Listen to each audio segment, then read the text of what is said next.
Okay. So this is a adventure I found on DM's Guild called "Kobolds Are the Worst Guest!" Exclamation point. Let's see if they are or not. You'll be the judge. This is here. The writer is um, Dagny Mol, and I will link it in the description if we decide to post this, and maybe find him on Twitter. Give him a shout out. Yep. Yeah, for sure. So our adventure. Well, a brief introduction here.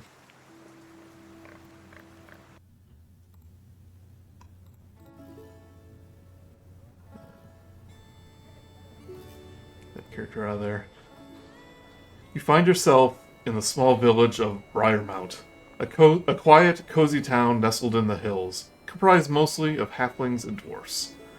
As adventurers passing through, you take the opportunity to take a well-deserved rest and check the job board, the chance to make some coin. Pretty brief intro, like I said. But Briarmount is a small town. Not a lot going on here, but you are passing through, and you're gonna need a place to stay and make some coin so you can continue adventuring. But they do have a job notice board, kind of outside the local tavern, which is known as the Tipsy Goat. So as you approach the job board, let's get an introduction of your characters. Let's just go in the order of the screen here. Boomcow. Hi, I am playing Nivi Greasegear, a goblin paladin. What's she like? What's her appearance like? She is very short because she's a goblin. Green skin with messy brown, like light brown, dirty blonde hair. Very not great armor, rusty and makeshift put together, but sturdy enough to hold up in combat. All right. How about you, Short Stack? Yes. I am playing a dwarf barbarian named Brunhild Kolbender. She is short, stout, has long, messy red hair, and her, what did I say? Mutton chops come down the same length as her hair, but are braided in nice, neat, just long braids down her front. So messy hair, but neat braids. Yeah, the braids. She takes care of her facial hair, but her regular hair, she's just like, it's gonna do what it wants. She has like an annoyed look on her face as she's looking around, just not knowing what to do. And for our newcomer, Mel the Honeybee. Hello, my name is Yodel Stanza. I am a Dragonborn bard. Now, it is unusual to see a Dragonborn as a bard. I recognize that. However, I was, like the two of you, born short. However, short for a Dragonborn is still about 6 feet tall. I am a non-binary Dragonborn. I answered all pronouns. I seek adventure to add to my tales, my songs, my jokes. And I am here because I've heard some of the biggest tales have the smallest beginnings, especially when it comes to halflings. So I am here to see what sort of stories I can unfold. What an intro! Thank you. Bravo! The onlookers clap when they hear that intro. Yeah, but it's kind of midday.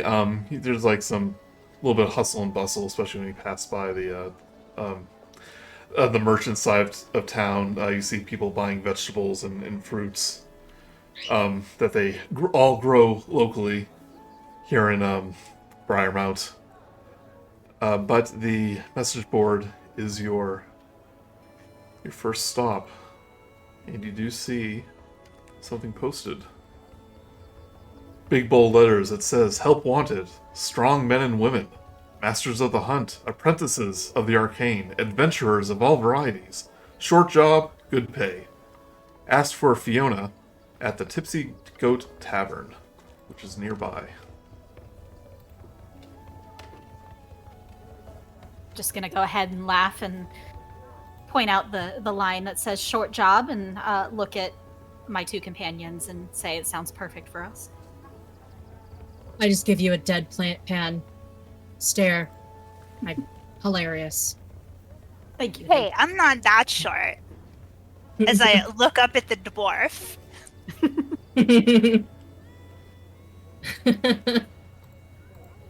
Yeah, you're fine. You're fine. We're all fine. Shall we find the tipsy goat then? Sounds like a plan. I suppose I could go for a drink now anyway. It's too hot here. That's noon somewhere. Well, let's get going.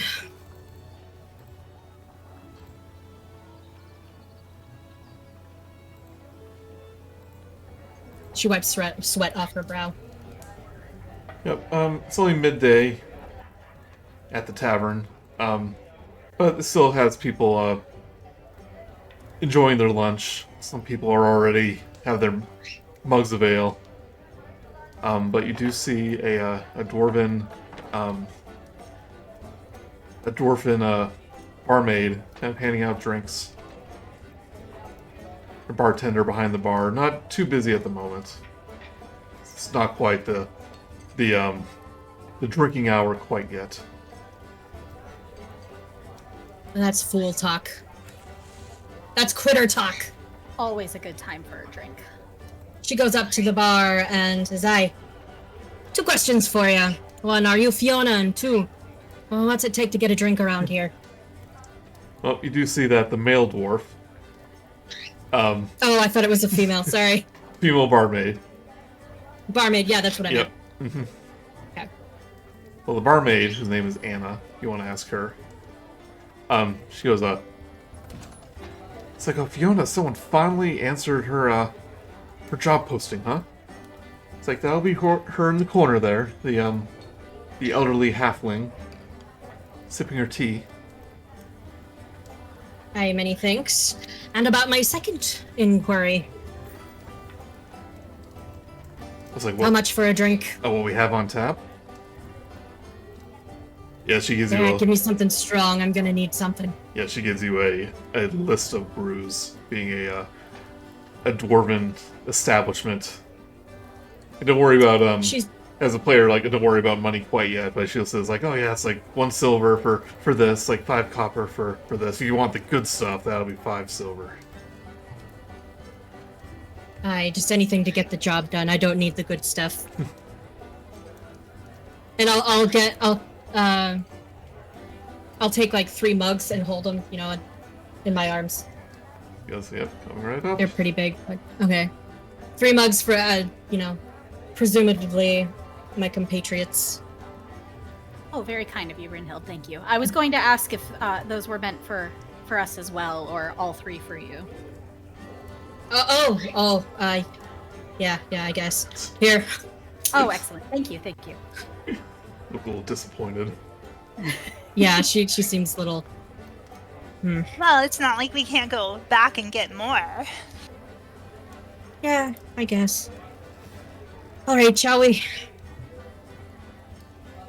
All right, so I'm going to go ahead and walk up to, you said Fiona is at a table, correct? Yep. All right, I'll go ahead and walk up and introduce myself. Good day. Good day, Fiona. My name's Yodel. I understand that you have a small job that needs to be done. Is this something, do you perhaps need a bard, or maybe a dwarf, or a goblin? What sort of job is it that you're doing? The halfling looks up from her tea and goes, oh, what I'm in the need of is adventurers. Well, we are quite adventurous, so It's like no one in the town wants to take care of business. So I put up the job posting. She And goes, Companion. what is this? I'm sorry, go on. No. Please go. Just wondering what this business is. It seems like you're kind of dancing around the Look, subject. it's kobold business. There he was 2 days ago, just enjoying my afternoon tea, and then a horde of kobolds just burst through the door and just started acting like they owned the place. Tossing over furniture, eating food. I tried to shoo them out, but they wouldn't have any of it. They had this pet badger that kept yapping at me, and I couldn't handle them myself. And no one in town is brave enough to take care of them for me, but that's why I'm hiring adventurers. If you're up to the task. Are Couple they kobolds can't be bad, right, guys? It sounds absolutely hilarious. It sounds like the perfect start of a great joke. I would love to see how this plays out. what Three could kobold- possibly go wrong? 3 kobolds walk into a halfling's house. Fiona, may I ask, just for detail's sake, for my future song, eventual song about this, do you happen to know how many kobolds there are? He starts like counting on her fingers and says, "Oh, at least 4 or 5 of them. They all move so fast it was hard to keep track." I see. And what did you say they had with them? Oh, they have this giant badger, the size of a hound. What kind Giant of hound hound. are we talking small? Well, relatively. How big is the hound that is being compared to this badger? Is it going to be small for me, or is it still quite? It would probably be like the size of a golden retriever, but it's a badger. So when they say giant badger, they means like, oh, this is definitely bigger than your normal.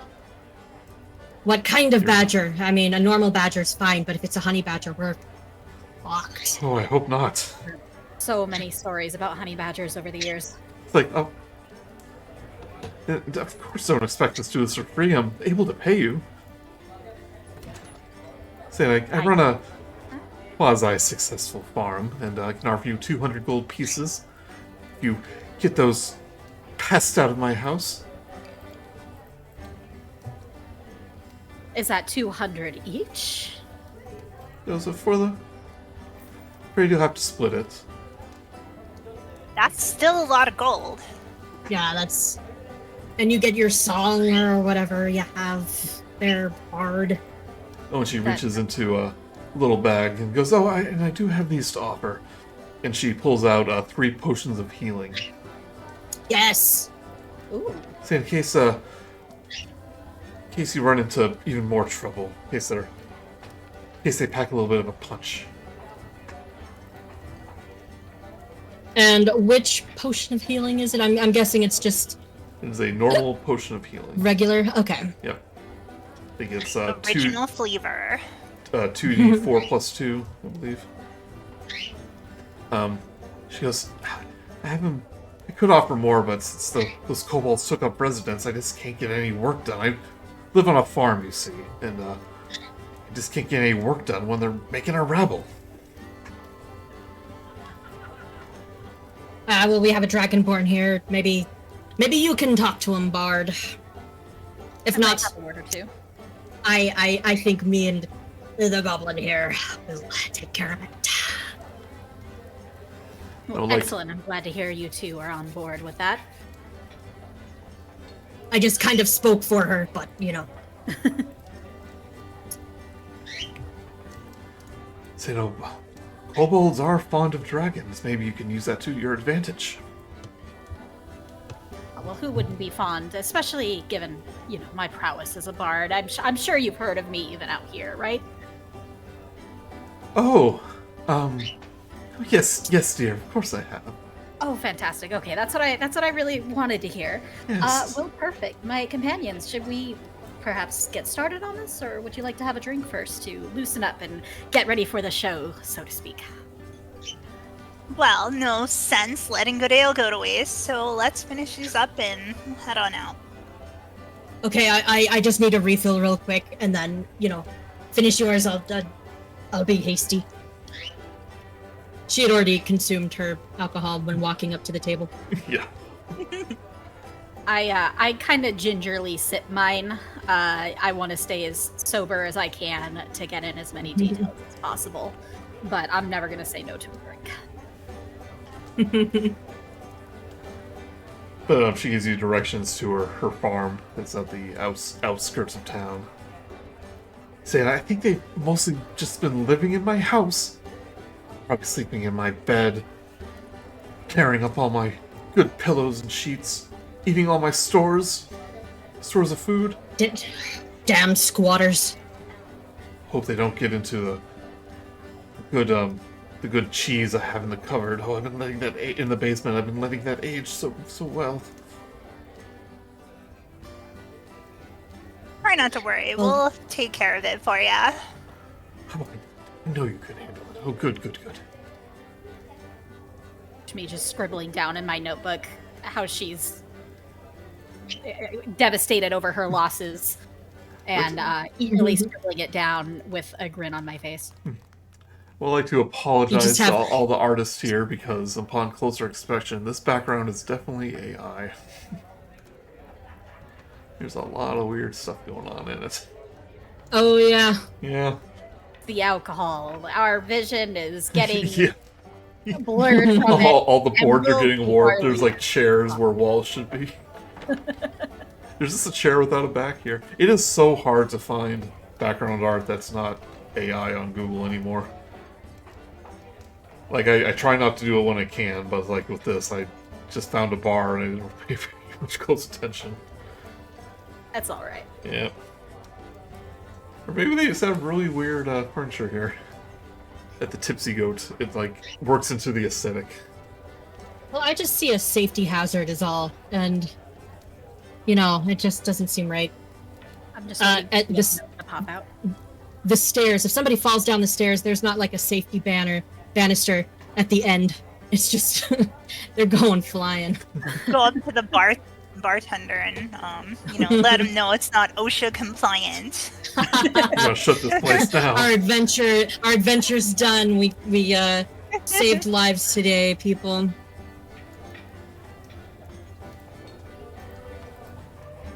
And So- could you remind me how to pronounce your character's name, Boom? Oh, Nivi. Yeah, can we imagine I said that instead of my goblin friend? Well, I mean, that works. Goblin friend also works, but So I I'm was sitting- I was just Oh. No, go ahead. No, you first. I was just gonna say I'm sitting at the table, eagerly tapping my claws. Barely able to sit in my seat while I watch my companions finish their drinks. I'm ready to get on with the adventure and see what lies in store for us. My drink was already gone by the time I got back to the table from the bar. again, So I'm good to go. Hey, I have a resistance to poison. I'm a dwarf. It just comes with the territory. You're just like constantly just going to the bar, coming back, and then sit down for a second, and then realize you're empty, and then going back up. But once Gotta stay hydrated. Yeah. I don't think that's how that works, but maybe for a dwarf, maybe for a dwarf it's fine. Now you're getting it. I'll finish my drink and then get up, hop down off of the chair. Yeah. Adorable. Head on over to Fiona and offer out my hand to take hers and give it a little kiss and thank her for her kind patronage, as well as to ask, do you happen to need any sort of barding done here in this tavern when it's more appropriate drinking times? We can maybe speak to the owner, to bartender there. I bet they'll be more than happy. It'll be a celebration for when you take care of those kobolds. Ah, excellent. All right. I'll come back after the kobolds. I'm sure I'll have an epic tale to be able to sing tonight. Ah, yes. We haven't had any excitement here for a while. It'll make an excellent song. Oh, fantastic. Happy to provide.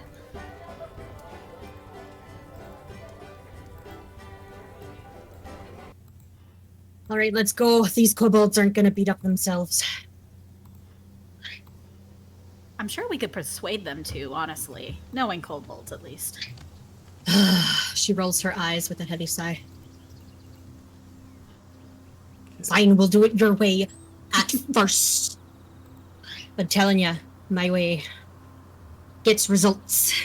Oh, no. I'm not doubting your way at all, Brunhild. I just know the power of words. It's worth saying a few things to our lovely little friends that are going to be here.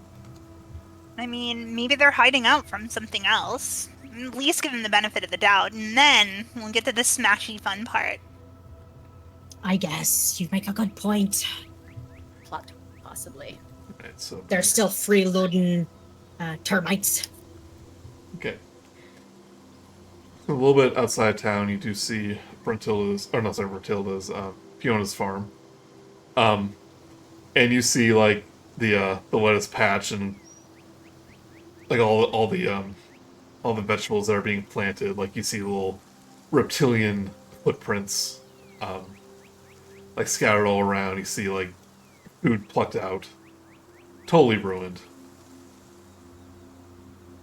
And you see the house entrance right here.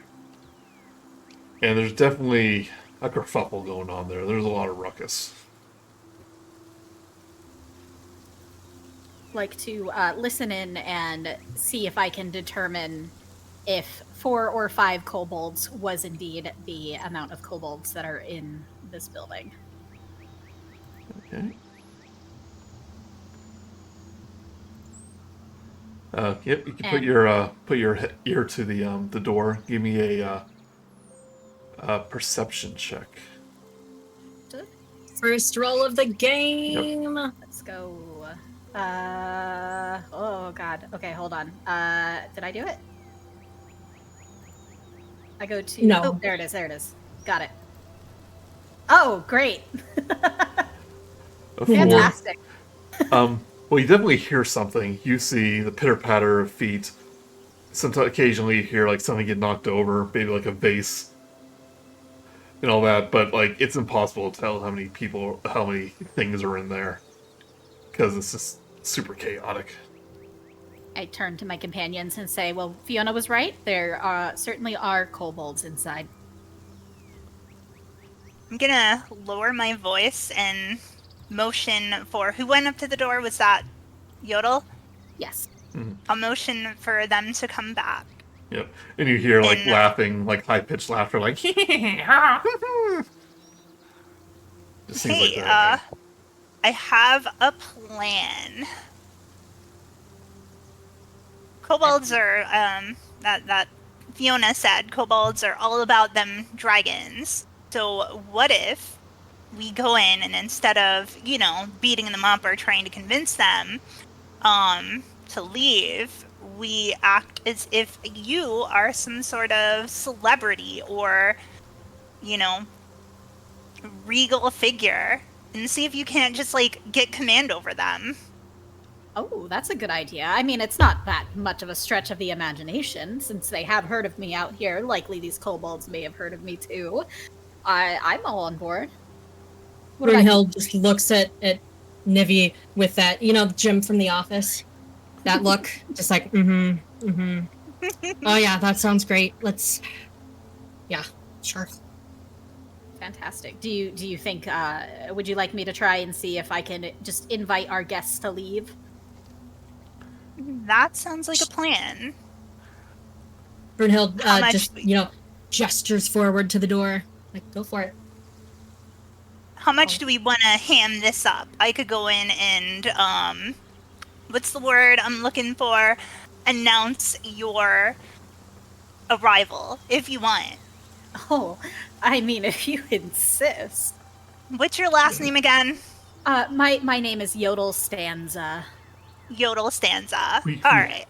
We all stand. Yodel stanza. Please, see, we can have As that the on a saying t-shirt. goes. We'll bring it. As We'll bring everyone it tonight to the says. tavern. Everyone will buy them. All right. So I'm gonna approach the door. Okay. I'm just gonna go ahead and walk proudly behind Nivi. I'll open the door and step inside. Yep. So you definitely hear the chaos that's happening inside. You're just gonna open up the door. Yes. Right. The door does open. And inside you see 1, 2, 3, 4, 5, 6, 7 kobolds and their giant badger pet, climbing on furniture, dancing on tables, just stuffing their face with wheels of cheese, just having a grand old time. Like no regard for anything that's happening. Well, like Alright. no regard for like any of this woman's personal property. One has like a pot over the stove that's like overflowing. You know, it's like just bubbling up, and it's like, oh, it's getting hot, getting hot. One of them is throwing throwing like a porcelain figurines off the thing, like throwing. It goes, okay, Bessie, go and fetch. And he throws a porcelain thing against the wall, and the badger goes try to get it, but the porcelain breaks, and the badger's like, "Aw." they're just laughing. But one of the kobolds that kind of seems to be overseeing everyone, that's sitting atop two armchairs they're stacked in the corner, so he's like taller than everyone else, does notice the door open, and he goes, "Oh, saying, we have visitors." And all eyes turn to you, Nevi. I'm going to wave and motion to the one that looks to be in charge to come over. He goes, "Who approaches Skibbity's domain?" My name is Nivi, and I heard you guys were throwing an amazing party, and I love parties, so I brought you guys a little present. It's like, Do you know who Yordle Stanza is? The Yordle Stanza. Of course you do. It's like, I don't know, I haven't heard of that. It's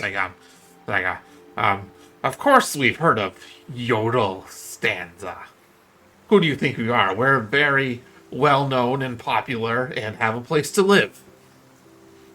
Well, put your hands together for the finest bard this side of, whatever river is closest by, Yordle Stanza, and I'll make a dramatic gesture to the door. I go ahead and just walk on in, my chest puffed out, snout high in the air, and I give them a really, really gracious bow and say, "Oh, good day, my fellow scale folk. Hello, hello. Did I hear that your name is Skibbity?"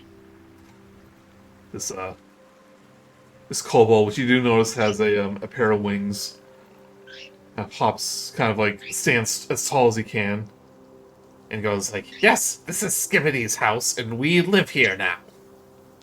Oh, what an excellent abode you have. Have you always lived here? He kind of looks around to his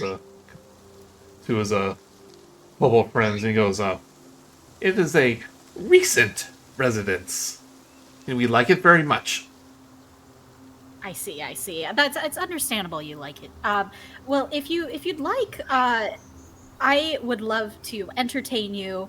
Perhaps we could go outside, and then I could give you a nice tale by the fire. Or would you prefer some jokes, songs, and things in here while you cook your I kind of eye the stove, delicious-looking meal?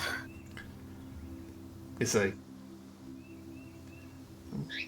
"Do you have any foods?" I kind of pat my We're running out of foods. my pockets. Foods. I haven't really had time to get any foods yet today. However, I do have excellent songs and jokes that will sure to satisfy any sort of hunger you might have. It'll distract you. One of the kobolds goes, like, but we're hungry. Oh dear. And I kind of lean out the door and whisper, Brunhilde, do you have any food? She just looks annoyed and passes you her rations. Saying all this place here, like all halfling had was cheese and yucky vegetables. Yeah. Disgusting. Oh, I cannot believe you had to deal with such awful, awful, awful sustenance. Let me just go ahead and scrounge through this and see what I can find. And then perhaps a song and some jokes. I assume that you're high class enjoyers of entertainment, especially since you've heard of me. Yes. Yeah, we're very fancy. Yes. Yeah, I can tell. So I'm going to go ahead and scrounge through and try to figure out what's in this sack and hope that maybe my You companion... probably mostly just have rations. I notice the giant badger. Can I speak with animals? Like, I want to try and coax it over like pets. Like scritchies, you get scritchies. So you're talking about just trying to be friends with it, or do you have a spell speak with animals? I do have speak with animals. Okay, yeah. Cast as a, I'll give you as a ritual.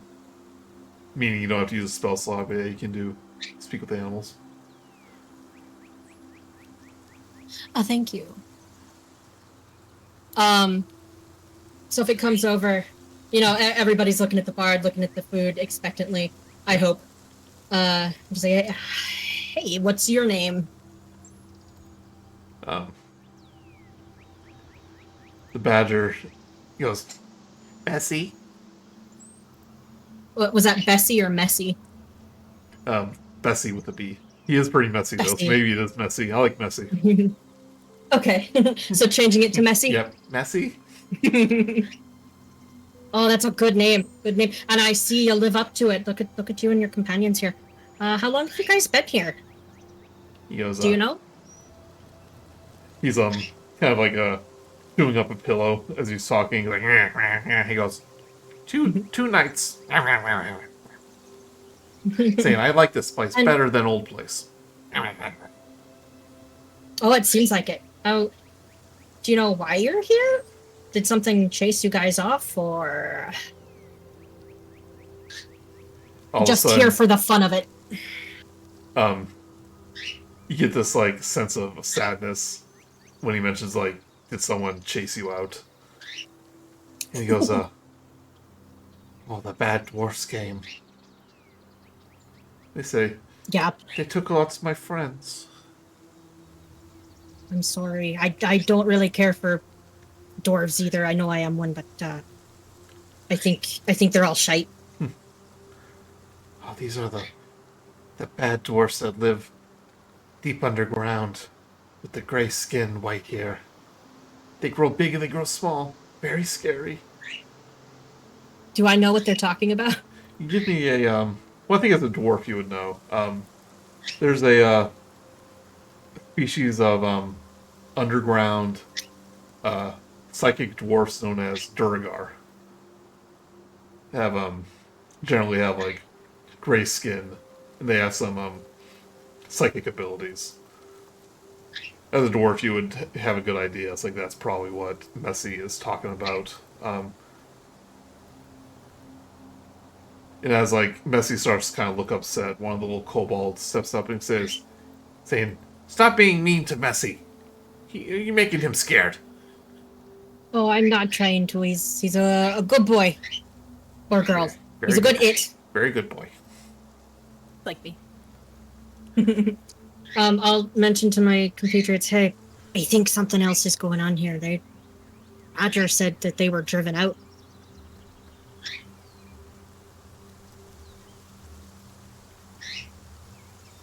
Just, keep that under your hat. Still kind of frantically looking through the sack to kill time. but I listen up eagerly and say, "Oh, well, is there There's like a better a tale to kobold, be like told somewhere else?" there's a kobold looking expectantly. It's like, where's our treats? Where's our treats? Where's our treats? Yeah. It being Brunhild's satchel, I would hope if you allow just a bunch of bratwurst. Sure, yeah. It's just I go nothing ahead but and just, bratwurst. disgustedly pick up bratwurst with just Oh, like a it's like couple links of fingers, just like sausages. toss them. It's one long link, Yeah, you know. fucking sausage. And they're like, You just yay, keep pulling it out sausage! like a magician's oh my gosh, I can't think of the word. Tissue. Yes, You know, it just keeps coming. A handkerchief trick. Yeah, that's Yeah. it. I keep going faster and faster Oh, because yeah. I can see their eyes on me and licking their chops and stuff, trying Yeah, to get these it out. these kobolds are like, oh yay, meats! And they start to feast on these bratwurst. I'd like to take one of the links and feed it specifically to Messy. Yep. And yeah, they're just, if they're messy just fooling around, they're definitely messy when they're eating too. No table manners. Good. Kind of sneer and step back and, observe what my surroundings are, and then just watching my companions and the kobolds, taking notes in my little notebook. Yeah, as for surroundings, like this obviously used to be a very, very nice and modest halfling home that's been turned upside down by these kobolds. And after these little guys like devour the sausage, they're just like in like a comatose, like their bellies are bulging because they ate so much. And they're like, oh, so full. It's like, oh, we haven't eaten like that in days. I turn and lean towards Brunhild and whisper, what was it the badger said? That there's trouble somewhere else? They were. Maybe I'm remembering wrong. The badger says that these Drugar, the underground dwarves, chased them out. Is that what he said? Or am I painting the picture in my own mind? That's kind of, you got the gist of what the badger said, but he is a badger, so. Yeah. Brunhild, forgive me if I'm wrong. But aren't all dwarves underground, or is that presumptuous of me to assume? She just looks at you. Well, aren't all dragonborns born from dragons? It's an excellent question. I'll have to do some research on that. It's actually, dragonborns actually aren't related to dragons at all. This is the weird part. Yeah, exactly. So, It's an old Durgar, like, you're right, a lot of dwarves do live underground, but, Durgar, there's a place called the Underdark, which is like the super underground. A lot of Durgar come from there. Wow. And they're generally not of a pleasant disposition. Not a big fan of the surface.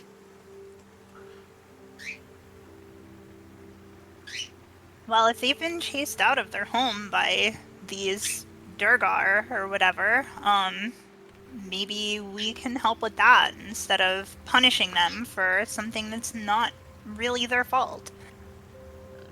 It's an idea. I still would like to get paid.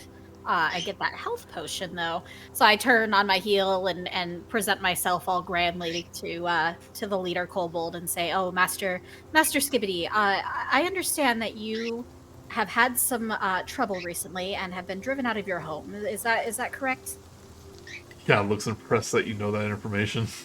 He's like, ooh, like a big dragon man or big dragon person knows of our plight. But don't worry, we have a new place to live now. So everything's fine. Yes, but I mean, I've heard in many tales there's no place like home, and I would assume that if the danger had passed for your home back wherever you're from, that perhaps you'd go back there and leave this halfling's house so they can have their home back as well. And if we don't solve the problem, what if the bad dwarves come here and drive you out again? Oh, that sounds interesting. Not One only of- that, but you're kind of being the bad dwarves yourselves by driving the person who had this place. We're not bad.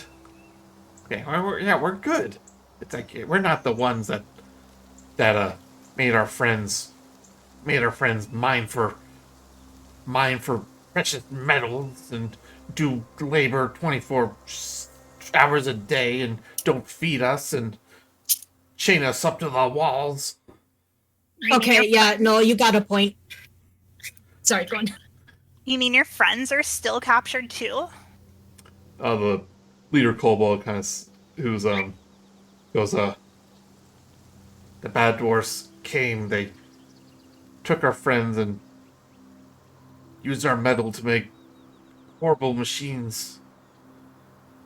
Saying, but we escaped because we're clever, and they're saying we don't want to be bad. We just want somewhere to live.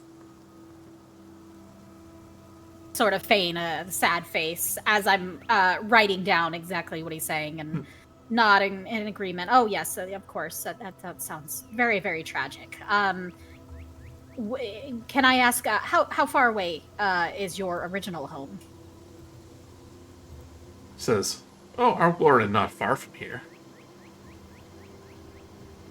I just kind of look slowly over at my companions to see if they want to just drive out the kobolds now, or perhaps see what else we can find. Well, I don't mind kicking some dwarf butt. One of the kobolds saying, I do miss friends, and I do miss my cave. Well, we could always try to liberate your friends and take back your homeland from these evil dwarves. Brunhild just looks at her, like, wide-eyed, like, what? I just kind of nod in agreement and, look eager for more adventuring. I want to go ahead and turn to the leader and ask, Master Skippity, do you happen to have any sort of advice on how we can go about handling these dwarves, or perhaps any provisions to help us? We assure you we can drive them out, and as long as you keep your word on leaving this house, we would be happy to help you out with your issue with your friends. Only dwarf knows is punches. They punch him real Brunhild good, just, like, drive him out. kind of nods. He says, but the lead dwarf, oh, he's magical. Watch out for him. He's Do making. you know what he looks like? He says, he's a dwarf. Kind of nod my Oh, head so we all knowingly. So we all look alike. Gotcha. So they kind of talk amongst themselves, kind of seeing if they're all up to this, and Skibbity does go, okay, so, you free our friends, get rid of bad dwarfs, and we will consider leaving this house. Consider. That's an interesting choice of words, Master Skibbity. I would assume, being a mighty kobold and being the leader, that you could give me your word rather than just consider. It's almost like a foreign concept to him. It's like So, no house if you get rid of dwarfs. But they have such fluffy pillows. I kind of lean in and whisper, I'll turn a blind eye if you want to take a few pillows with you, just as long as you leave the rest of the house alone. There's like one good pillow they haven't destroyed yet. He goes, I keep pillow, deal. Kind of clap my hands together and rub them and stand up. Excellent. All right. And turn to my companions and see what they'd like to do.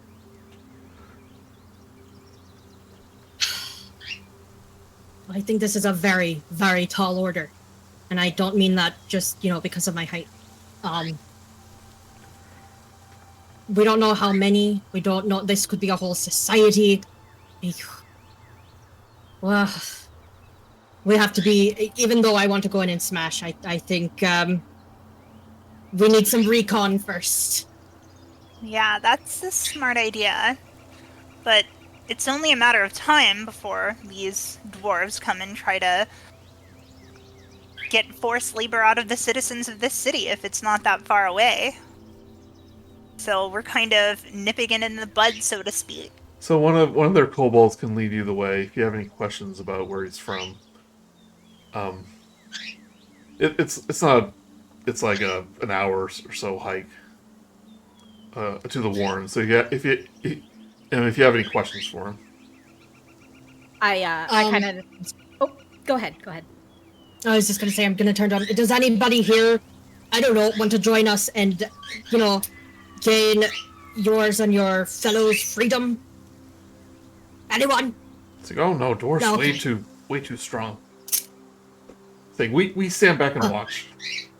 Oh, they have a low center of gravity, trust me, but it can be done.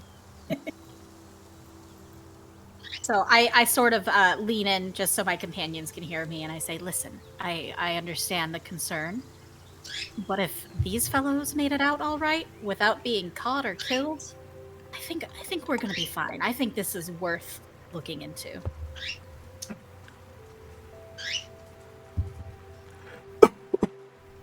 Well, I have -1 wisdom, so I'm all for it.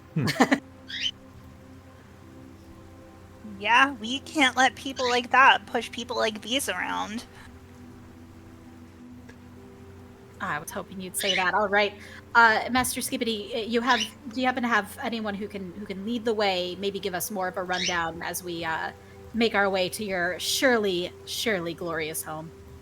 Yep, he points to one of the kobolds that's wearing a very crude pair of goggles, and he goes up. This one's very smart. He'll show you the way.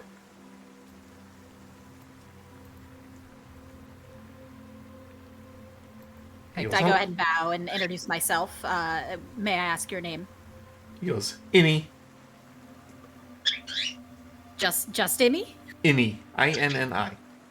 IMMI. Oh, well, excellent. I'm very proud of you for being able to spell that. That's a fantastic name. Thank you so much, Emmy. I'll make sure to jot it down so I can sing your praises for bravely leading us later. Along the way, can I show you my inventions? I kind of hold back a little bit of a snicker. He has this like Trying big. to possibly imagine. He has like this big sack, like a backpack on his back, just like overflowing with like just junk with stuff. Turn to my companions, I say, I don't know about you two, but I'm very curious to see what sort of inventions our friend has made here. Oh yeah. I'll show you one now. Like And 2 he takes out his sticks in a mud pie. Yeah, Sorry. he goes, I'll show you one now, and he has a walking stick with a scorpion tied to the end. I call this my stingy stick. That is really cool. He goes, I'll show you more. I'm just in the back, just trying to stifle laughter and pretend to be in awe. Yeah, the other kobold's like, who's so smart? Okay.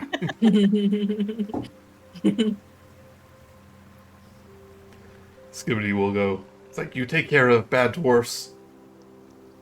We'll leave the house, but take a pillow.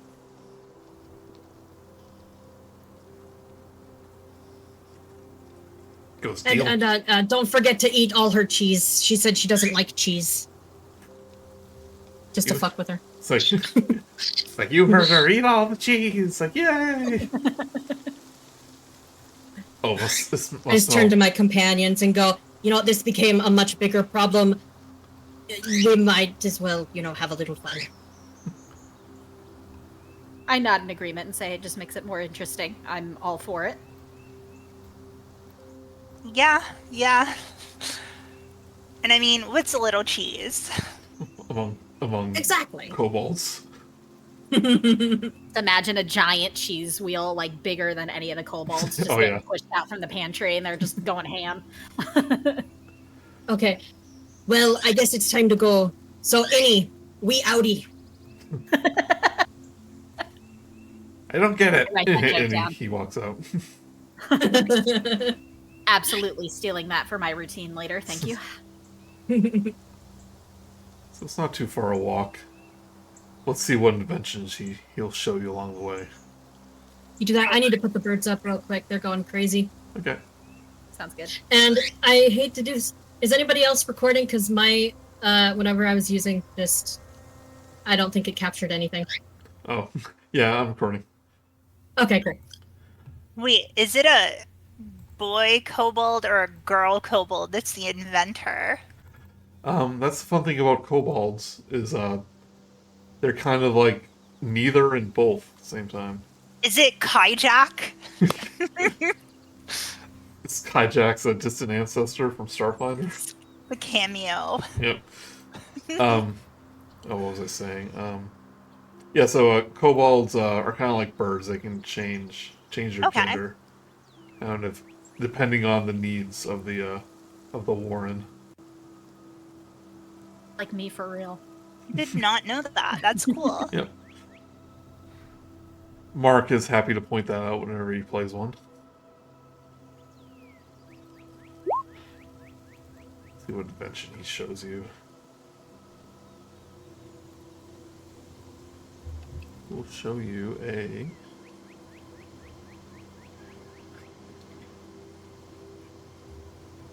He takes out a cage from his sack, and there's a skunk in the cage. Yeah, I call this the stinky distraction. Do you want me to show you?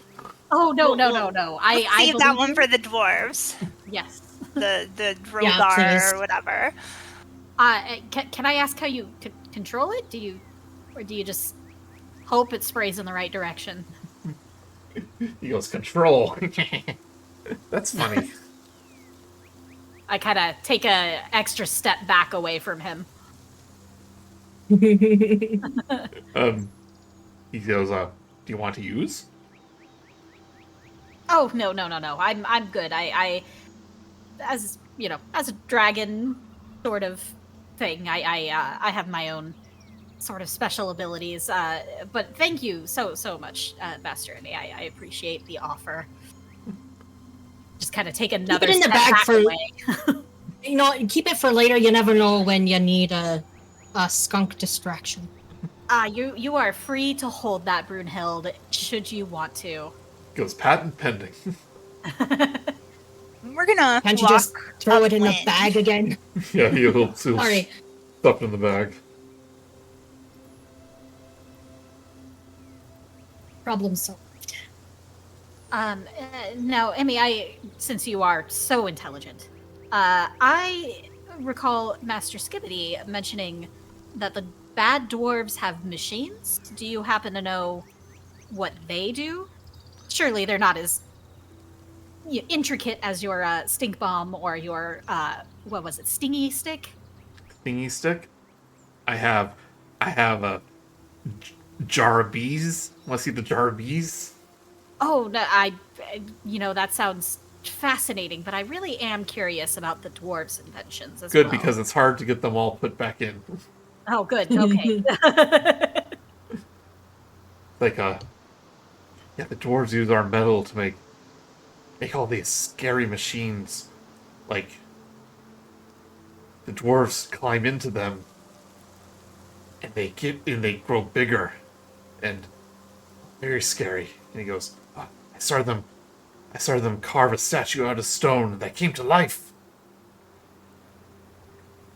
Does that sound right to Brunhild? Obviously, it's some sort of magic. Okay. Then I saw her chase down one of my friends, and then the friend got turned to stone. Your friend turned to stone? He goes, yep, mm-hmm. Oh, that's fascinating. And I write down sort of What she means to say, or what they mean to say, is that's terrible. It's not good. I just kind of nod and say, "Oh yeah, oh yes, terrible."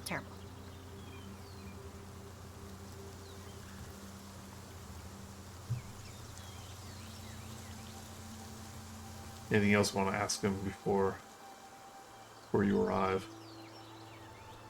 About how did we already discuss how many? Yeah, he starts counting on his fingers. Oh, okay. And he holds up. Let's see. Let me look at the map just to make sure. He holds up 5 fingers.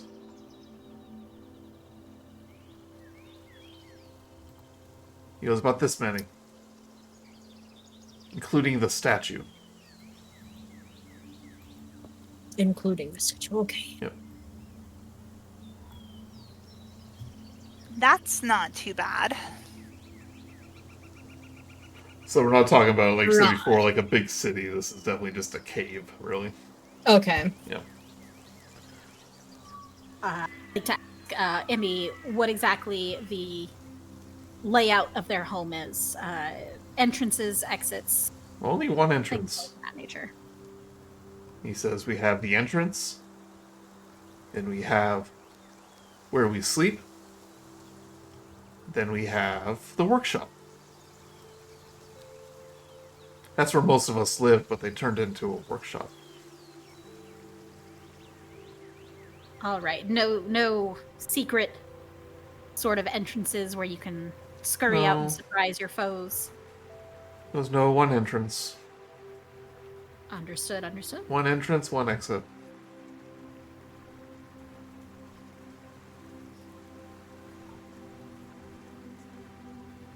Well, I don't like to spoil too much of what could possibly be ahead of us. Is there anything else that Brunhild or Nivi you'd like to ask, or?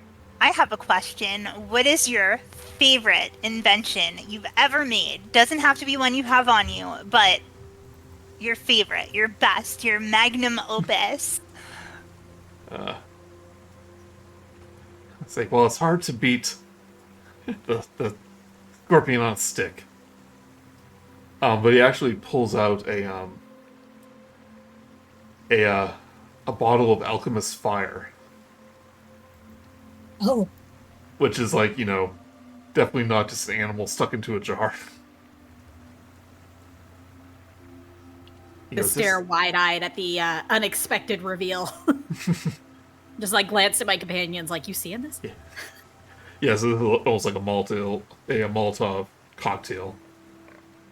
He goes, oh, this one I like, but it only works once.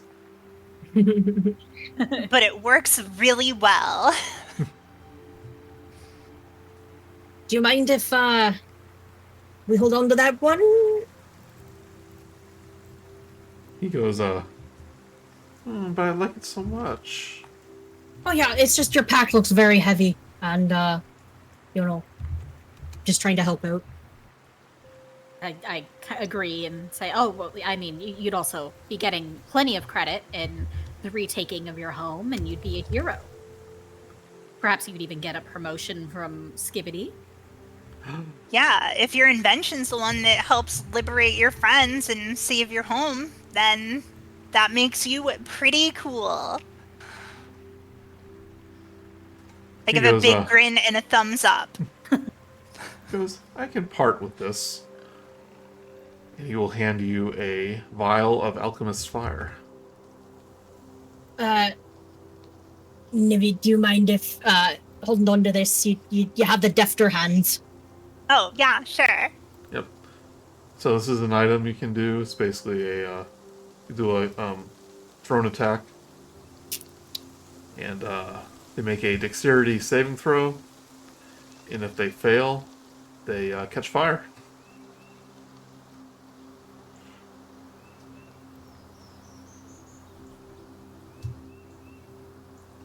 I'll put it in chat here. Might be called a flask of alchemist fire. Yeah, I found it on the thing. Okay. I smile proudly and say, oh, that's good. I still that have the way skunk if you want it. I have less of a reason to use my fire breath and, take part in such Show me your barbaric- fire breath. Perhaps later, Oh, if it comes to it. But it is, it's very mighty and very intimidating. I wouldn't want to, you know, be too impressive right off the bat. I have to save some excitement for later when I return to tell you of our victories. you'll write a song called Skibbity called Any the Hero, Yes, featuring exactly. Skibbity. Guest starring Skibbity.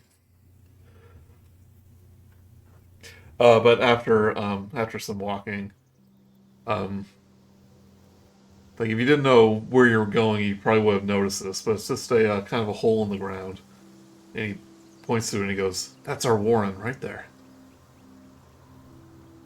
Oh, And it's inside, you very. do hear like metal clanking together and sound of like industry. And you catch a glimpse of some kobolds just kind of mining out the metals in the wall.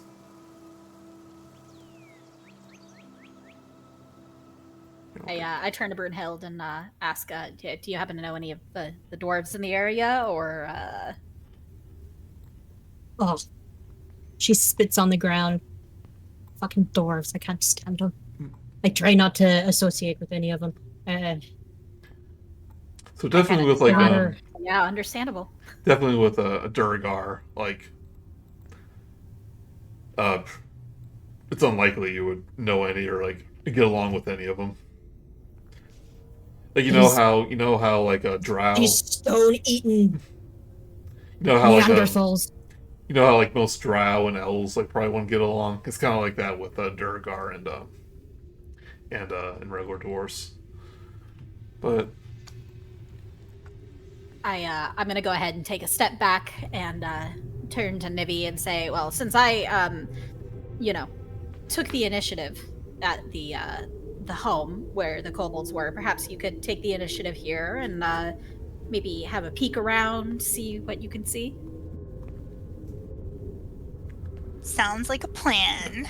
so you are on the map here, but you're not actually inside yet. But I'm just doing this so you can Okay. see. Um, yeah, so you take a peek into the entrance of the Warren, and you see two Duragar kind of keeping watch. One of them, the purplish gray skin, just seems to be bored and like leaning against one of the walls. And I forgot how you show. Here, let me look it up real quick. 20.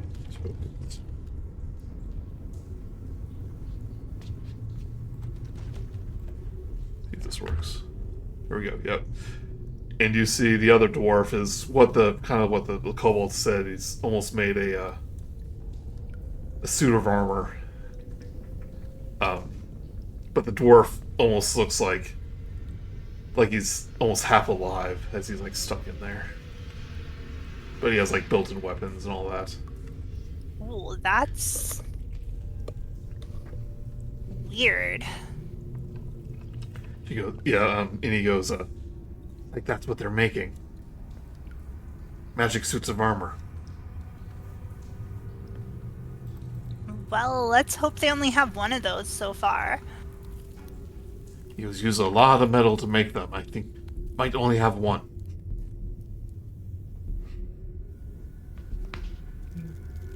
How many of your friends are here, do you think?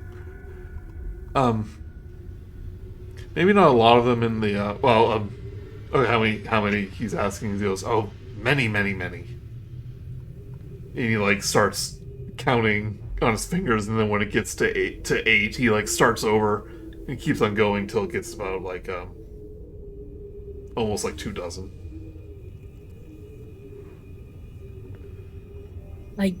She'll turn to the rest, and I think we need to get them out or find a way to separate them from the dwarves before we do anything.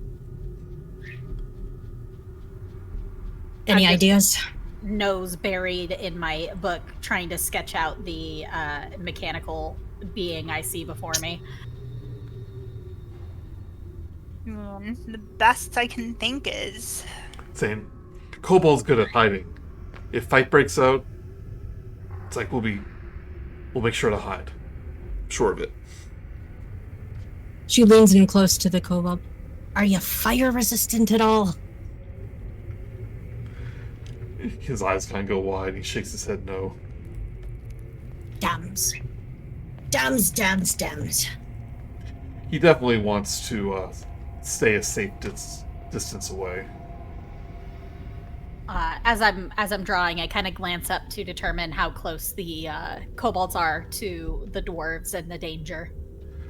You can see in the main hallway, there's some kobolds. It's like they don't give a lot of like descriptions of what's going on. You know, they've been kind of put to work to help make these machines. In this room, there's probably not many of them doing much, but they're just kind of transporting like buckets of ore, you know, and rocks probably.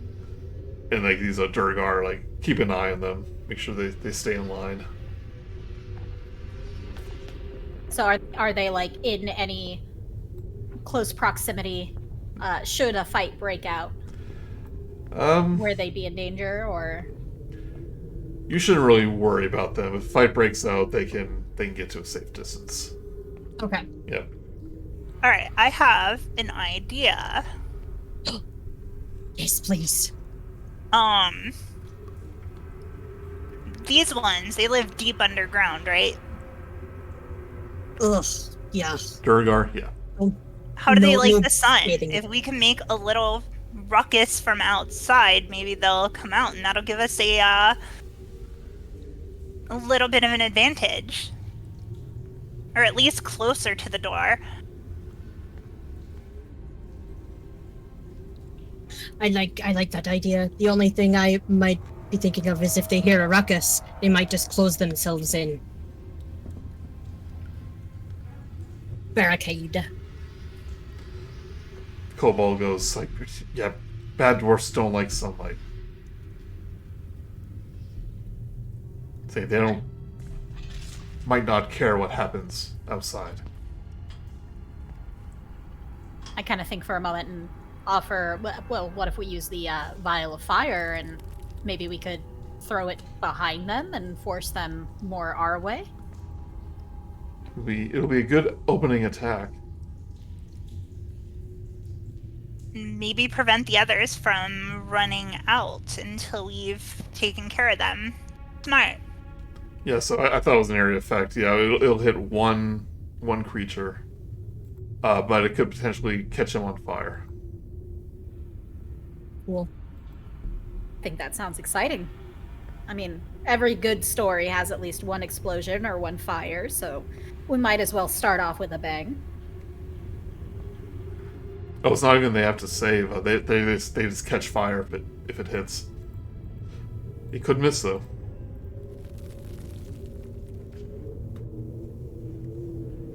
All right, so Brunhilde and I will, I guess, go in.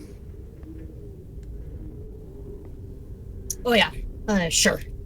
You hang back, and I'll try to torch one of them. Yep. Are you gonna try to throw a alchemist fire on one of these dwarfs?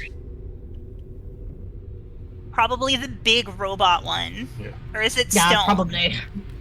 Yeah, this Well, will. there's like, is he exposed? The dwarf. So they're like fleshy bits exposed. Yeah, like his head's there.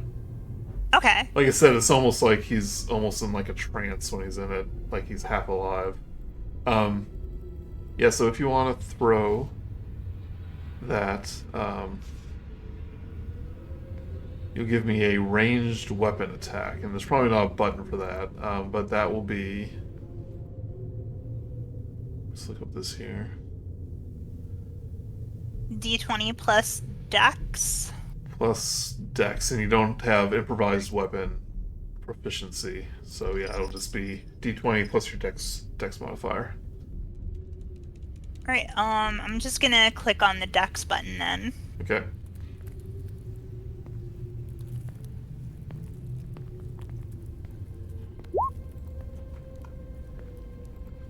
$17. That just hits him. Hey, we're here to talk about your golem's extended warranty, and I'm gonna throw the alchemist fire at the golem. All right. Ah! Well, this one's not the golem. This one's just the robot. But yep. Turns around. His beard catches fire. He takes 1 point of fire damage, but he is going to take that D4 damage each of its turn. And the other dwarf, knows you walk in. He goes, surface dwellers, get them! And we're going to roll. I go into a rage. Yep, we're going to roll initiative.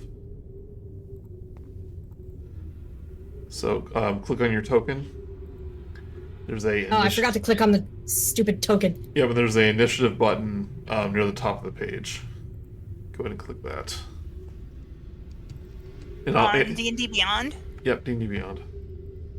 There. I always forget to click the stupid character. Well, I can add you, don't worry. Thank you. It's So, Mel, not- you want to click your token? Oh, wait, no, you're not in yet.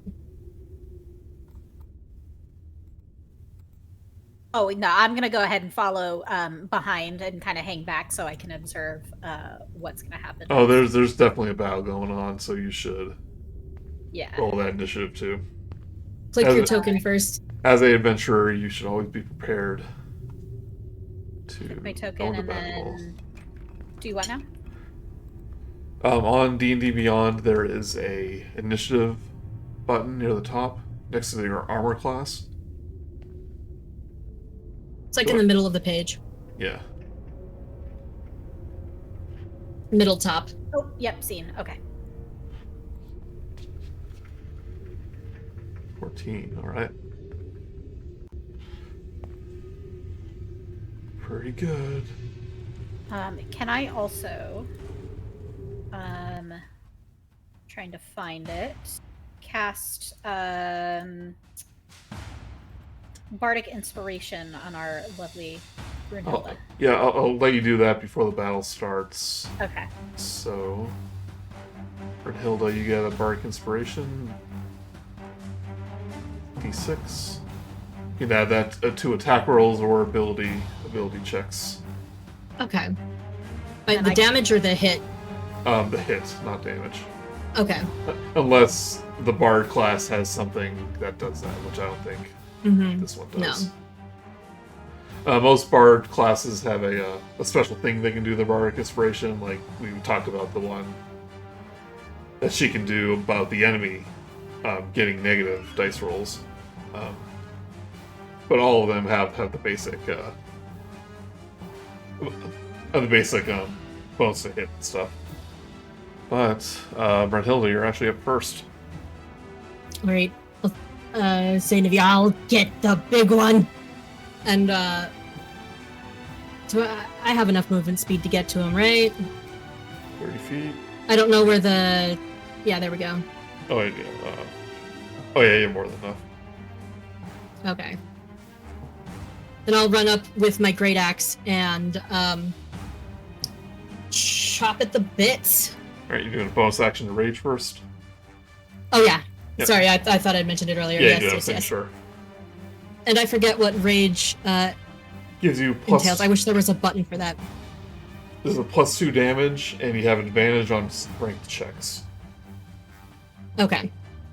So I'm coming in Yeah. with Oh, my and great axe. the important part is you take half damage from physical attacks. Ah, that's right. Yep.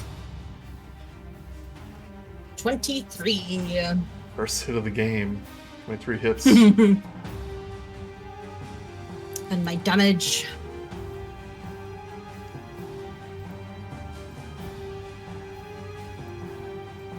.14 slashing. It's a pretty good first hit. As it's trying to extinguish its beard, Oh, you and plus, is it +2 melee now? Or I yeah, already +2. forgot. I'm yeah, sorry. +2. So as it's trying to put out the flames in his beard, you run up with your great axe and smack him aside the head. Boom! And he is already bloody. Saying that's because of my bardic inspiration, but I certainly played my part. But she hasn't used it yet. So. Oh, I'm but keeping it in my back pocket because I hit with them like a motherfucker there. gameplay wise, she hasn't used it, but she was definitely inspired by your Yes. by your words. And Yodel. Exactly. You're up I'll next. take what I can get. I like your new picture. Boom. Oh, should have used your Minecraft. Oh yeah. Minecraft skin. Right, Yodel, it's your turn. Right. So we see it's one dwarf and one like mechanical person. One dwarf and one dwarf in a suit of like in a mechanical suit of armor. Yeah. Okay. So I dare not interrupt such an epic battle between Brunhilde and this mechanical dwarf. So I would like to try and cast vicious, or not vicious mockery, hideous laughter on the other dwarf Okay. outside of the suit. So he's distracted. And what joke do you say? One might think a dragonborn blah blah blah. One might think a dragonborn isn't a good bard, but we're fantastic singers because we have perfect scales. I'll go ahead and Yeah. Press the cast button. Okay. All right. So he has to roll a wisdom saving throw to see if he's even affected by it. See if your joke's any good or not. Oh, exactly. I already know it's good whether he likes it or not. And he I rolls. can't help it that dwarves. Oh, have he terrible just made He it. rolls a 15. So there's a little bit of a snicker, like he's holding back a laugh. But he ultimately is like, not funny.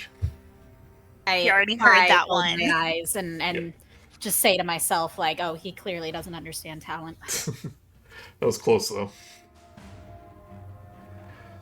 Oh wait, might be a good time to use the Bardic Inspiration to give him a negative dice roll. Are you able to do that on this turn, or? You can use a reaction, I believe. Oh, yes. Okay, so I'll go ahead and do that. Yep, so roll me make sure you mark off another Bardic Inspiration and roll me a d6.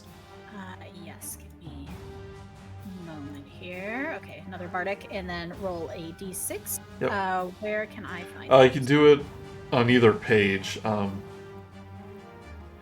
In Roll20, I like to roll dice there better. There's a little dice on the... there we go, yeah. So, yeah, okay, 4. So once he doesn't get it, you're like, think about it again. And you use Bardic Inspiration. And then he gets it. do one of those, Yeah. And he will roll over on his back, howling in laughter. That's what I thought. Excellent. He does have good taste. That just knocks him prone, correct? I believe. Look it up. For that one, let me Hideous double check. laughter, yeah. A creature choice in range perceives everything as hilariously funny and falls into fits of laughter. Seated was a thing, though. So he is incapacitated, meaning he can't take an action on his turn, and he is prone, so that means he's easier to hit in melee. Nice. At the end of his turn, he'll do another roll. All right. It is the Hammerer's turn.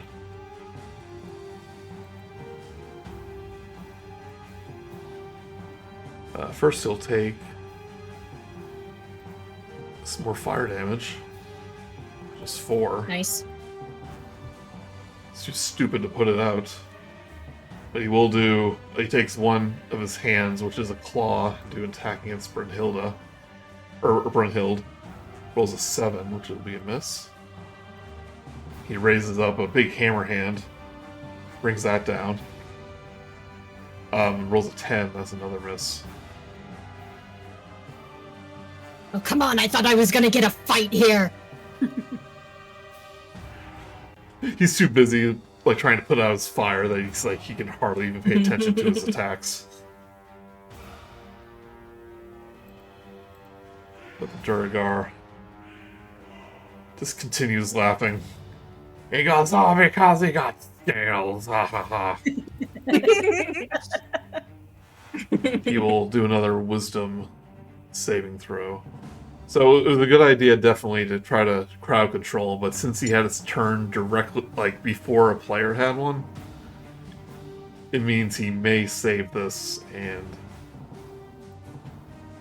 Look, there was a 4. So he is continuing the laughter. He's like, oh, it's even funnier when I think about it again. I'm very proud of myself, thank you. Yep. Right, Nevi. I have an oddly specific question. Can you attack through people's squares? Because I have a whip and it has 10-foot reach. So if I was behind Brunhilde, could I like whip around her and hit the burning dwarf, or no? I'm usually a little bit what's the word? Easygoing with stuff like that, but if it's like a melee attack, Okay, that makes total sense. you'll have to like just get out of right here.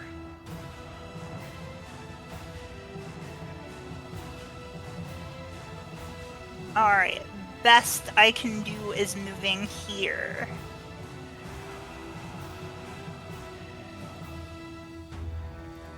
Just making sure about the pack tactics. If you have to be 5 feet within the thing too. Path of the Totem Warrior. Because I only have 20-foot move speed. You only have 20? Yeah. Should have. That's what it says on my character sheet. Walking She's speed got 20. little legs. Oh, you know what? I bet you have encumbrance on. You have 25 walking speed. Oh, okay. Yeah. You might have encumbrance. You might be carrying a lot of stuff. And I don't worry about that. Oh yeah, you have a -1 strength, so yeah, you won't be able to carry much. Yeah. Okay, so... But don't worry about it, you have 25.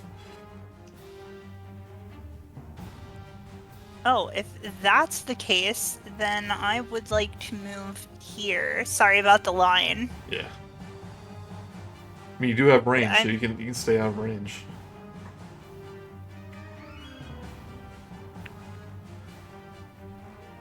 Yeah, I'm gonna move here and then whip the dwarf that's on fire. Gonna whip it.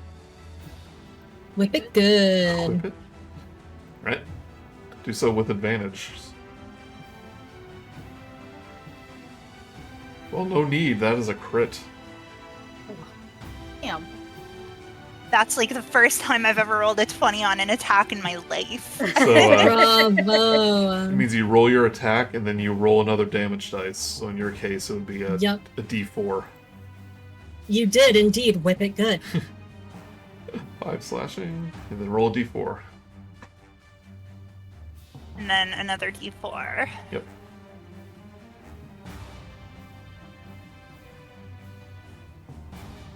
Oh, maximum. Nice. Takes 9 damage. He's still standing, but parts of him are breaking off. Right, Brunhilde. Let's do another attack with my great axe. Yep. So you know, this one is prone. That means you get advantage if you attack it.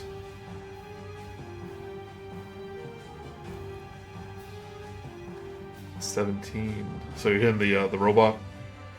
Yeah. Right, 17 will hit. 7. Not as good as my first one. 7 slashing damage. So as you hit this Duragar in the armor, pieces of it just start falling off, and all that's left is this Duragar in his underwear, and he catches fire. And he dies.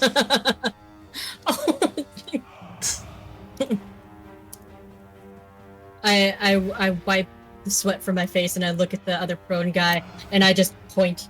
That's just my bonus action. I go, "You're next." He goes, "Oh, those things were expensive," and he starts laughing at it. All right, that'll be me. Right. You can move too if you want.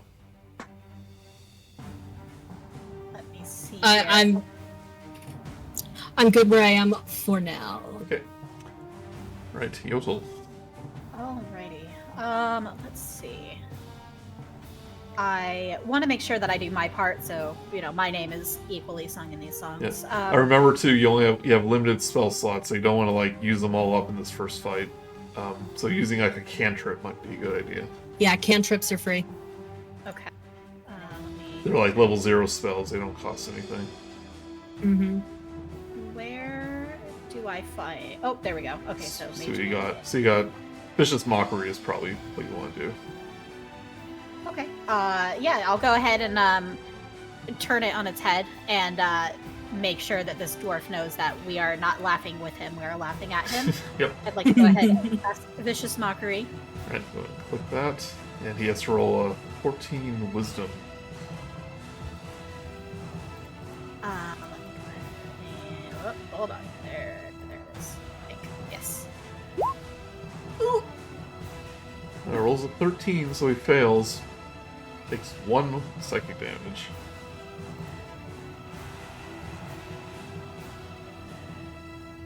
So not a lot, but every bit counts. I'll take what I can get. I kind of, half-heartedly mutter that I've met sharper loaves of bread than him, so. And then I'll go ahead and if I'm able to move forward, I still want to kind of hang back, but I would like to move a little bit further or forward, closer to the action, but still. Sure. I mean, most of your spells are able to hit. Okay. Do I click and drag my token, or how do I? Oh yeah, you can click and then just click and drag, yeah. Or you can use the arrow keys if you want. Okay, I'll go ahead and move out here. But when he takes that 1 point of damage, kind of comes to his senses and see if he fails this. Yep, he fails the wisdom saving throw, so he's still laughing. And he'll do another one. Wisdom saving throw 12, still laughing. He finds this whole situation hilarious. He's heard of me. I'm sure he has. Right, there we go. All right. I'm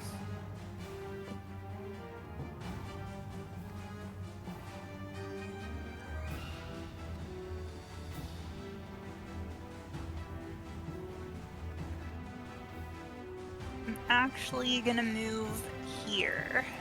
Right. And then whip him again. Right, you have advantage. Do you have smite spells yet? Level 3? I think I do, but we're gonna save that. Okay, yeah. Oh, so I played a paladin in one of Mark's games over the week. I made a tweet about it, but my very first attack I got a crit. So I had my great sword crit, and then I had my smite crit, and then I had another thing attached to it crit, because it was all in the same attack, and did 50 damage, my first turn. Wow. Yeah. Not to brag or anything. Not to brag or anything. 24 will hit. Alright, and then... Because that's the cool thing about smites is it can crit, and they do a ton of damage. So that's pretty nice. 7 slashing.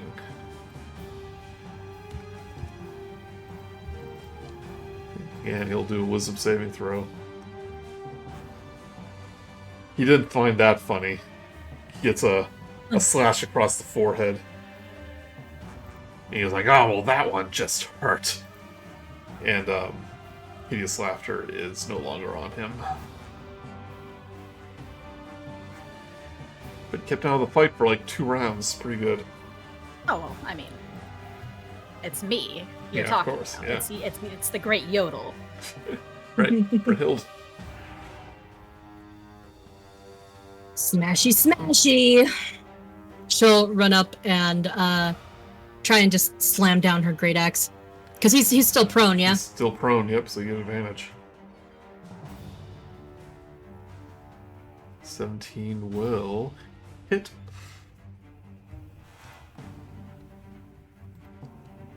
Or 12 slashing damage. Yeah, he's looking pretty hurt now. I will tell you about non-lethal damage. It does have to be a melee attack, but whenever you attack with a melee weapon, you can choose to do it non-lethally. Oh, right. In case you ever want like take a prisoner or question someone after a fight, because they can't do it when they're dead most of the time. So you guys need to tell me, like, to take it easy, because I'm in a rage right now. So Yodel does have a rapier. Okay. Yeah, I was just thinking about using that. What I would like to do is approach the dwarf and attack with my rapier, and hopefully get him to a position where I can hold it to his throat and question him a bit. Yep. So you can roll with advantage. Alrighty. So do I just roll? You either roll twice, or you can hold down Shift and press the button, and it'll do it at advantage. Got it. Ooh, a 10 will miss though. Oh no. That was just a low roll. But you have to get up close. Alright. So I unfortunately, just tell the stories. I don't usually participate in them. you're holding it the wrong way. Never used the sword before. It's very clear that I like to watch adventures and not actually be in the adventure. But I will not include this later. Who will omit this certain part? Exactly. Okay, but he will use half his movement to stand up.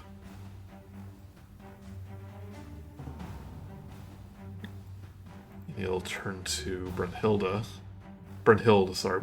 We had a character named Brunhilde in like one of our very first games. Yeah, I was thinking of Brunhilde, but I was like, Yep. Alright. And he has a giant war pick. He will try to hit Brunhilde. Does a 15 hit you? Yeah, I have 15 armor class. Oh yeah, so it just hits. You take 7 piercing damage, but you half that. Always round up. So you'll take 4 piercing. 4. Okay. He like hits you in the shoulder, but like it like partially bounces off.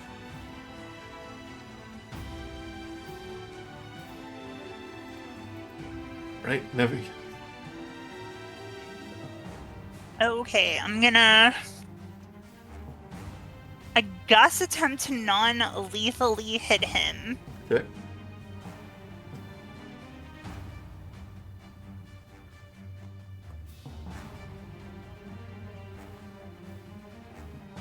"13 will unfortunately miss." Okay, I'm gonna move after that and step right. Oh wait, you have advantage. Roll again. Oh, I do? Yep. Because of Brunhilde. Because of me! Yep, she's a wolf totem warrior, so you basically have pack tactics. Here we go. Yep, 21 hits. It's actually really good when you have a rogue in your party, because advantage gives them sneak attack damage. Or 4 slashing. He's still standing. Alright, down I'm yet. gonna move up close. Okay. Brunhilde. This is a bit of a, I guess, too late for that now, but wouldn't Yodel have gotten another advantage as well? Yeah, she rolled a 10. Yeah, it's... Oh, Gotcha. advantages don't stack. I think in very Yeah. rare cases it might, but it doesn't stack if you have advantage from multiple sources. Yeah, so Okay, she... yeah, no, I didn't think so. I didn't know if she... Anyway. Guys, you're holding back. Am I taking his head off, or what am I doing here? Not Remark. yet.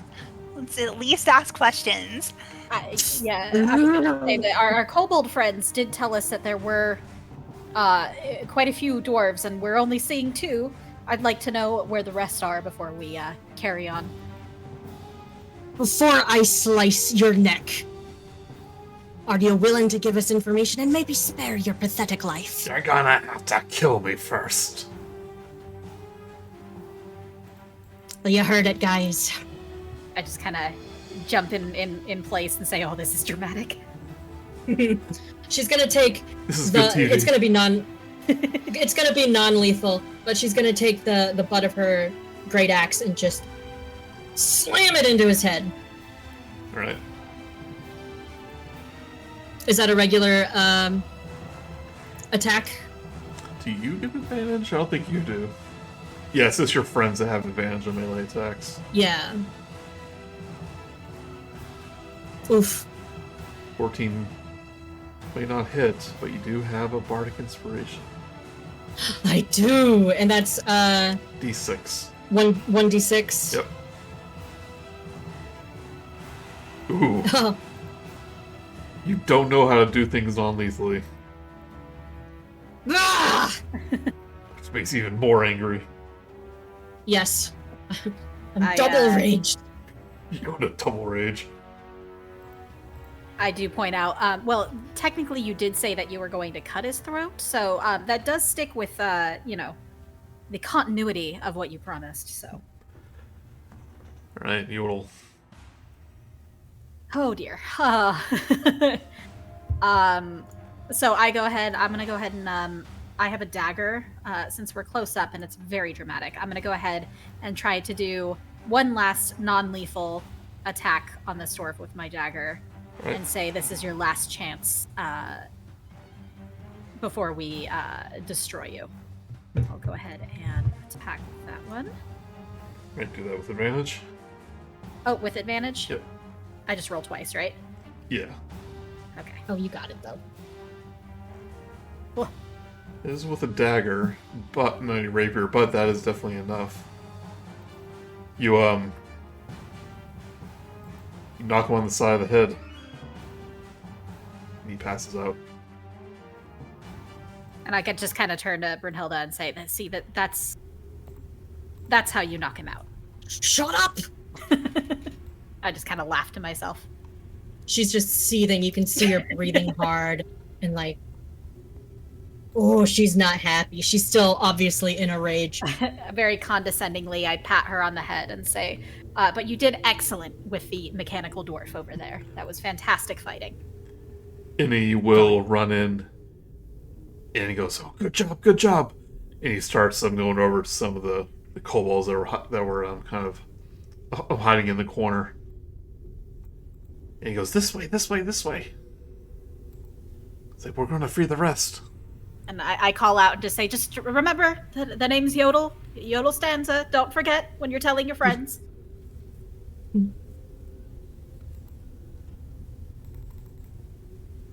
Well, according to them, this is one room down. I guess we have 2 to go. The kobolds will point to the south and say, that's where the big bad guy is. I look impressed at Brunhilde that she remembers how many rooms there are and kind of nod like, all right. But there is a unconscious Duragar. I kind of look down and poke him with my foot and just say, all right, what should we do? How would you like to question him? Or what should we do with him? Well, we can't really get anything when he's unconscious. I say we give him to the kobolds for a little justice. Oh yeah, mob That's an justice. Yes, suggestion. I do like that. What do you think, Nibby? Hey, I mean, that, stink trap isn't gonna test itself. That's a good point. Emmy, would you like to try out your sting stick? He goes, one eye. So you're gonna wake him up to question him, or I want to see how the sting stick works, so I'm just going to step back and let him do his thing. I know I'm not rational right now. I mean, he has So one angry, hit point. but- He has 1 hit point. Remember that. Maybe we bring him to the entrance of the cave in case we have an audience coming. Fair point. Very dramatic. I like it. Let's do it. Yep, we can move him into the sunlight. And even with his eyes closed, you can tell he's like, it's kind of like hurting his eyes a little bit. He starts like, I'm very caught up in the moment and just ready to see what happens next. So I just start strutting my way towards the southern room, without a word. Just very excited to see what's going to happen and what's ahead of us. Wait, aren't we questioning though? Well, that's what we just talked about. I thought you said we could either question or we could do the sting stick or put him up towards there. we can do 2 things. I'm going with your suggestions, so. Well, my suggestion was bring him to the front of the cave and then question him there, because. I see. Yeah, it's probably be more agreeable in the sunlight. Okay, in that case, I'll go ahead and walk over to him and start off by saying, I'm very, very glad you liked my joke. I worked very hard on that. Thank you. I bet you're gonna tie him up and then have Yumi's stink stick like pointing at his forehead. Like, if you don't talk, you're gonna get that sting. But you can tell, it doesn't hurt him. It's not like a vampire. But being in the sunlight does make him uncomfortable. He's trying to keep his eyes closed. And he's like, you blatant surface dwellers in your sunlight. Shut up, you rock-sucking son of a bitch. Oh, God. Jeez. Wow. I just called you a stinking surface blow. She didn't have to get all. I'm sorry, I'm going through a lot right now. Because I ain't telling you nothing. I sort of crouch down and I say, I see that you are an appreciator for the arts, and I appreciate that you enjoyed my joke. And I was hoping, since I gave you the gift of laughter, you might be able to tell me what lies ahead of us with your friends. And he points to his stingy stick. He goes, and I'm gonna sting you. Should I roll give me for persuasion? either persuasion or intimidation with advantage since he's in the sunlight. I'd like to persuade him. Okay. I'm trying to be charming, so we'll go ahead and do that. Well, there we go.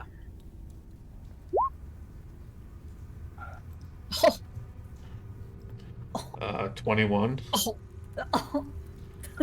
He eyes you, but he's mostly looking at that scorpion. He goes, man, there's no way you're gonna beat Hakon Runecleaver. He's making machines of war.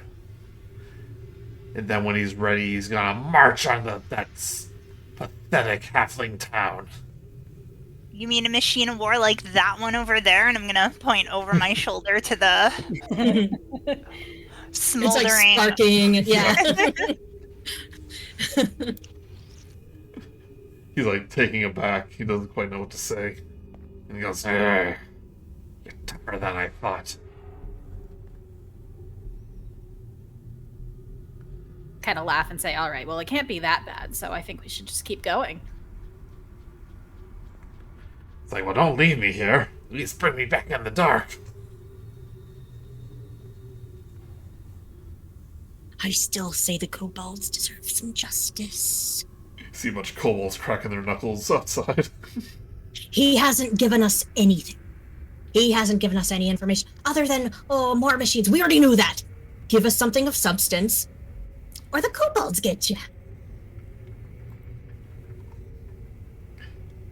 Yeah. Or I can take care of you here and now.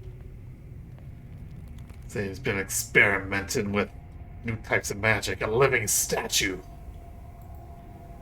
Saying, it's like, that'll turn you to stone, per se. Literally, that's what it does. How? It'll turn you to stone. How? He goes, I don't know, it's some kind of magic. Well, does it stare at you? Does it have to touch you? What's going on here? He goes, I don't know, I just build the machines. I just kind of look at my companions and say it's obvious he's not the brains of the bunch. Clearly not. And I kind of boredly turn to him and say, all right, well, do you have anything that you can offer us in turn of sparing your life, or shall we just go ahead and hand you over to our little friends over there? He'll, says, if you reach in my pocket, I got some silver you can have if you let me go. Listen, I've reached into plenty of beings' pockets before with the promise of gold, and it has not gone my way. So if one of you would like to do that, feel free. Otherwise, I'll just go ahead and step back here. He goes, suit yourself. And he will close his eyes, and all of a sudden he's just gone. The ropes drop to the ground as he casts enlarge or reduce. Oh wait, hold on, he can't reduce, he can only enlarge. He actually enlarges, breaks through his breaks the ropes that are tying him up. Scorpion! Scorpion! He goes, rah, rah, rah, rah, rah, rah, rah. Hit him with the stick! And he's like, oh crap! And he will attempt to sting the dwarf.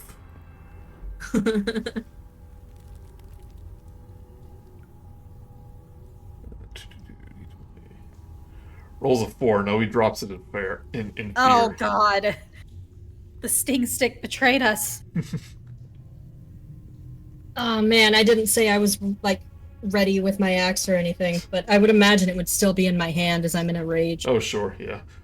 Well, I wouldn't... Probably only have 2 rages. Well, I'm still... Oh, I thought... How long does a rage last? I thought it was an hour. It lasts... Oh, it's only 10 minutes. It lasts, if you don't attack for, like, an action, it goes away. Oh, okay. If you don't attack or take damage, yeah. But he is...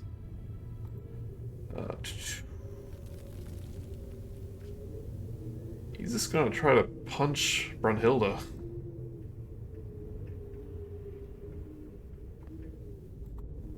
Rolls a 7, though. Oh, I punch him no. right back.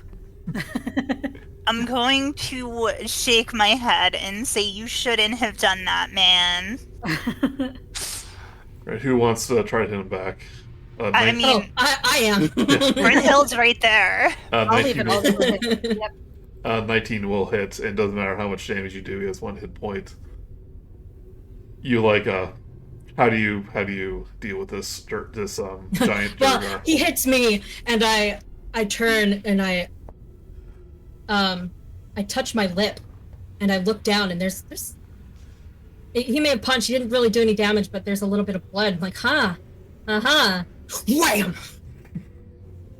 You do like an uppercut right in his jaw, and he falls over. Yeah. It's like, oh no, and he'll reduce back in size. And he is not alive anymore. And then the scorpion just starts crawling over it. Yeah. Dragging the stick behind it. Sticking him over. Do. Ah, pity. He had a really good sense of humor. I'll count that as a success. It's a scorpion stick. Good job. Very Yes. proud of you, Amy. What about that jar of bees you got? You mind if we take that from you? Give it a little test drive. Jars of bees, you say? You're gonna put them on screen. So your jar of bees.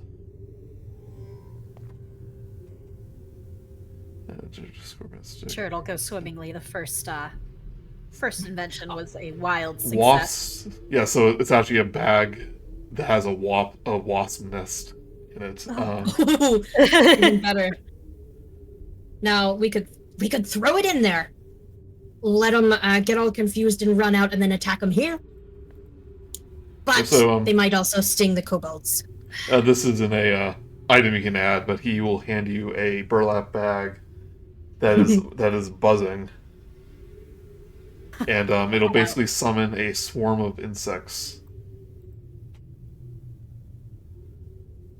I kind of wince and lean down to Brunhild and say, I don't mean to kill your excitement that you have going on here. I'd love to see it, but they are in fact in metal suits.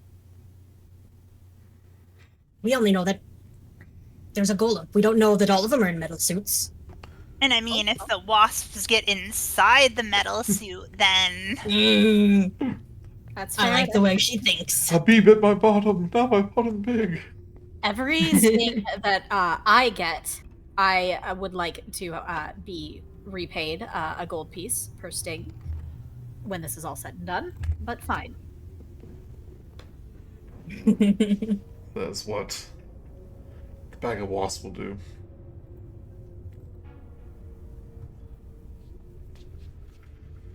Who is he handing it to? I step back with my hands in the air like, nope, not taking that. Nivi, you had don't worry, arm. it doesn't bite. Yes, it does sting though.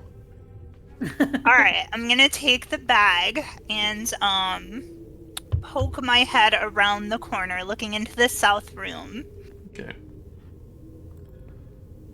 I'm gonna follow suit and do like Scooby-Doo, where like one head pokes out and then the next person is right above them poking their head out. Do you guys want to take a little break before we continue? Sure. Yeah, I could refresh my water, yes. Yeah, let's take a quick 5-minute break. Okay. That works. Sounds good. I'll be See you right back. back. Alright, BRB. Alright. Characters over here. You can basically give me a stealth check. Navi, are you looking around the corner? Yeah. Give me a stealth check with advantage, since you're just peeking your head. Stealth check. See if Let you me can get a find that here. good look.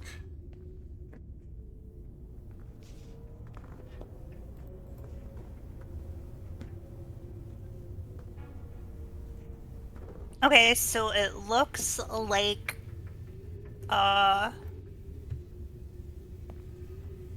advantage and disadvantage would cancel out, right? Because I'm wearing chain. That's true, yeah. Alright, cool.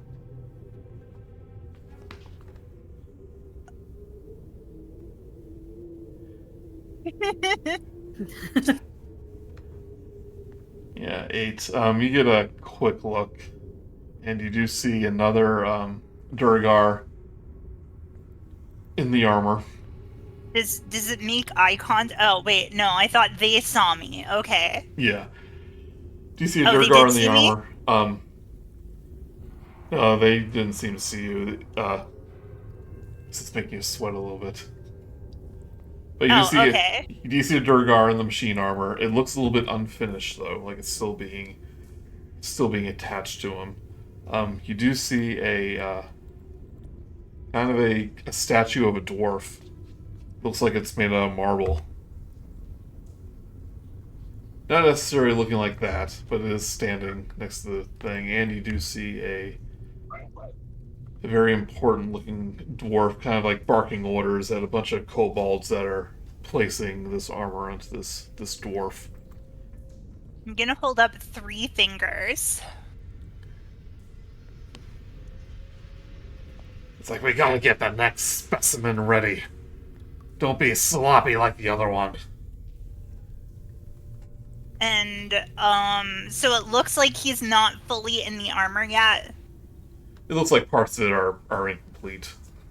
Okay, I'm gonna impulsively, to prevent that, just throw the bees in there. Throw the bees.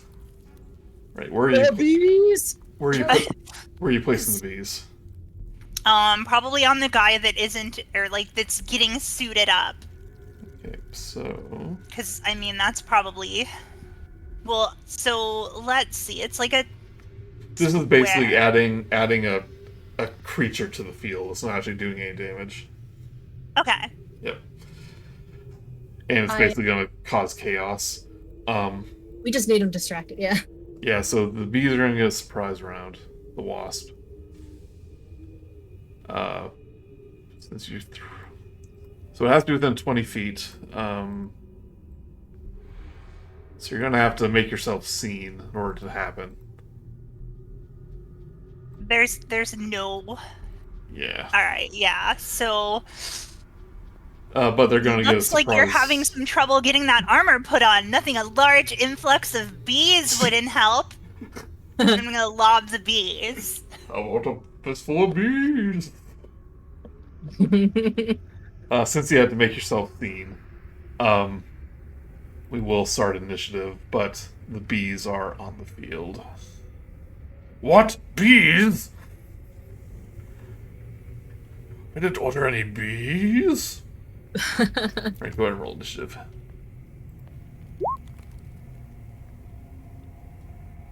Can I say now I'm going into a rage, or should I wait? It should wait I on guess your it doesn't turn. really matter. It's a bonus action, so. Mhm.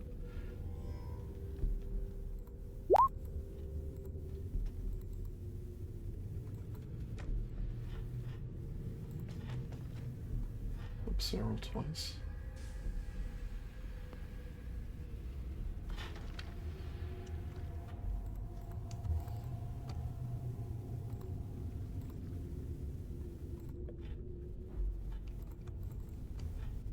Sorry, my initiative macro is on here. Do it manually. Right, Brahanda, Yodel, Nevi, give me a... I did roll and it said 7, but it didn't take it for some reason. turn 7.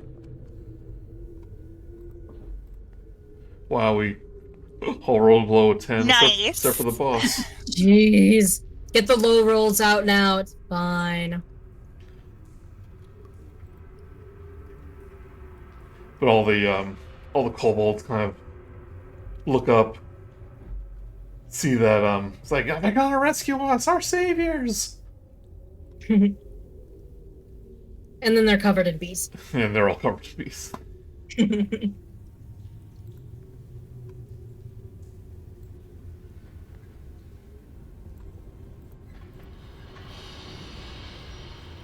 Right, so much like the other Duragar, you see the who is obviously the leader, which you know his name is Hakon Runecleaver. He goes, I'll let my creations take care of you. And he will go grown size. But he also snaps a finger. He disappears.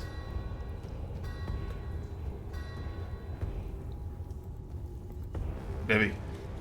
Okay, You guys move up a little bit. I don't trust that golem, so I'm gonna... And you see the dwarf statue kind of like lifts his head and like in jerky motions kind of come to life.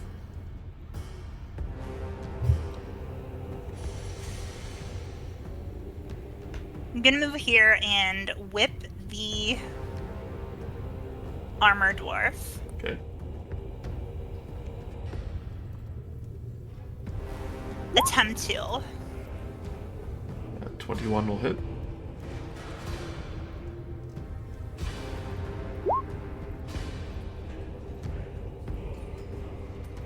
for 4 slashing. You do notice that like some of the pieces of armor had been properly placed on this thing, so it looks a little weaker than the other one. It'll take 4 slashing damage. Yotel.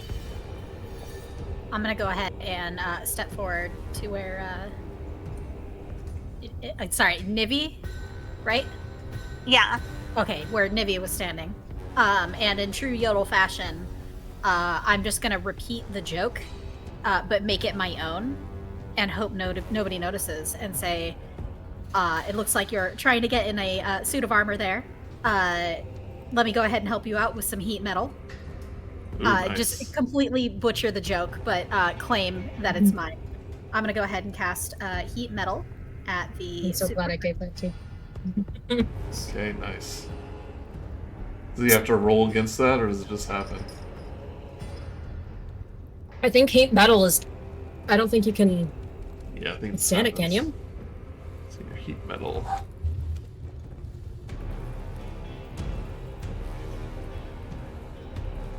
Thank goodness you took that spell. Choose a manufactured object such as a metal weapon or suit of heavy medium metal armor, which is this definitely is. Range. Cause the object to glow red hot. Any creature in physical contact with it takes 2d8 fire damage when you cast a spell. And use a bonus action of each of your turns to cause the damage again. Yeah, so this is concentration. That is enough. You're like catching dwarves on fire. That we do. Yeah. That dwarf is on fire. The dwarf. I just stand proudly and say, that was all me. Completely my idea. So it like Totally. gets like red hot, and the dwarf just like ah. He just falls over and starts to sizzle.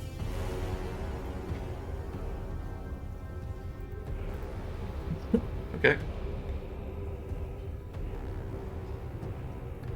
Redhild. Redhild. Oh, it's my turn. Okay, so who's left? This guy over in the corner. Yeah, the I can't ping him. dwarf statue, but the big bad guy did disappear. Oh, this side. Who else? So there's nothing else to attack at the moment? That you can see.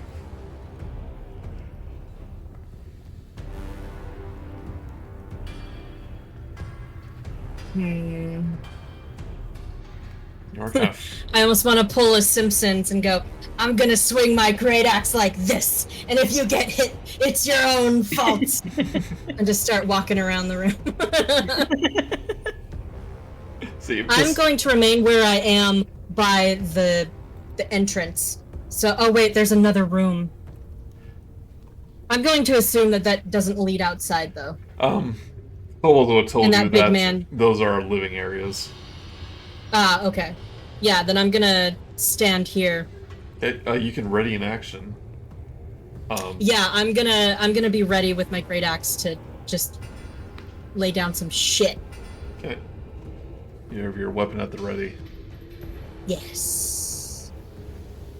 This dwarf's living statue begin to slowly but quickly he's gonna dash, shamble over to Yotel.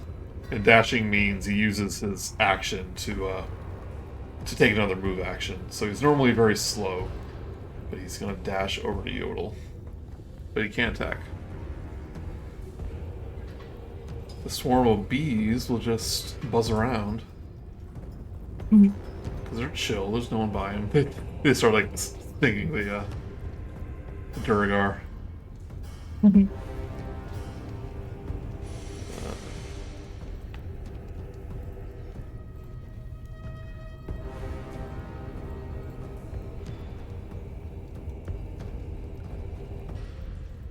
So you feel like a gust of wind kind of pass by you, Nevi,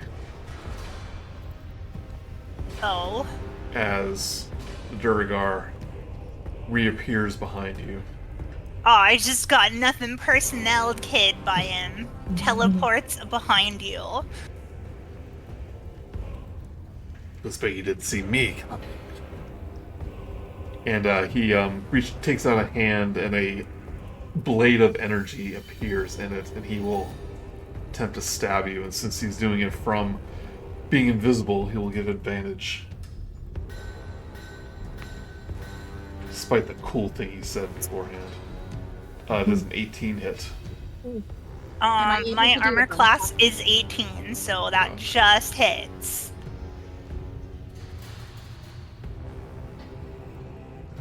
You take 25 force damage. Oh my god. Ow. Yeah, when he's enlarged, he does double. He doubles his hit dice. Am I allowed to do bonus actions or reactions at this point, or do I have to wait until my Only turn? reactions. You want to Okay, use? so I can do Oh, do you want to reaction. use your? You want to use your bardic inspiration? I'd like to go ahead and use my bardic inspiration, but the cutting words. Oh, On- actually, can I... Oh, sorry. Oh no, please. Since I got hit, I think I can do a thing. Well, she might be negating that. Are you going to use it to have him roll Oh, d6?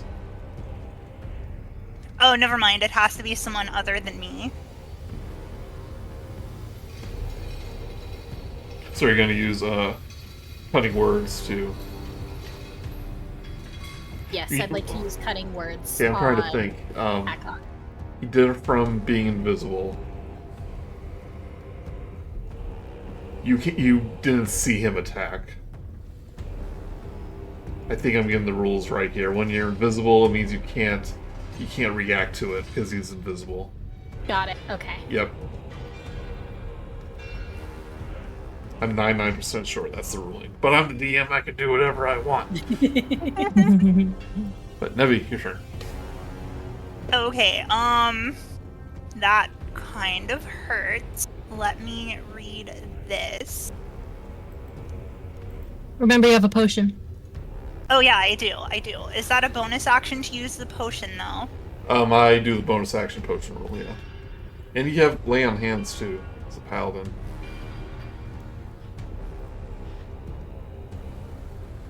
Ooh, I'm gonna... This is tricky. Yeah, I'm gonna drink that potion.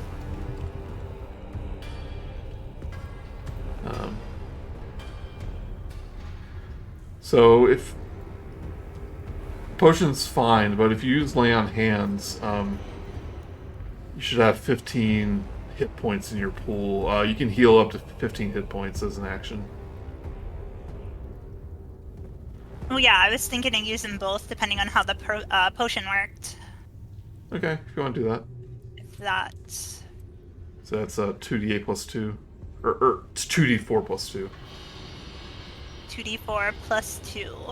Pretty sure that's what potions are. Alright, I think I can click on that.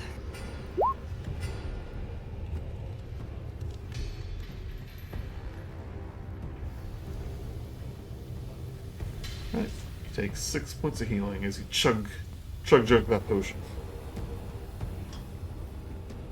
And then I really don't have a choice but to lay on hands, because... So that is what I'm gonna do. Yep, you can use your action to dip into your healing word. Hit point pool, yep, it's 15, so it's 5 times your level. Yeah, So you can regain 15 hit points. I'm gonna do...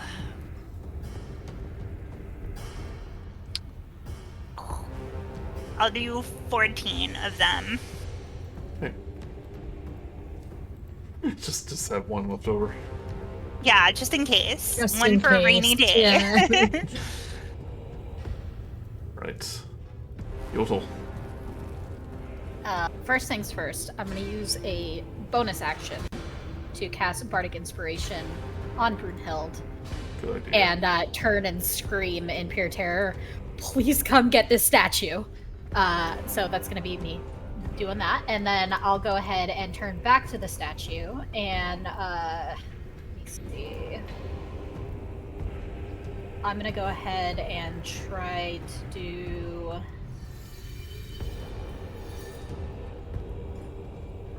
Remember, you have your breath attack as well, but it's stone, so. Does this count as a humanoid? Give me a Arcana check.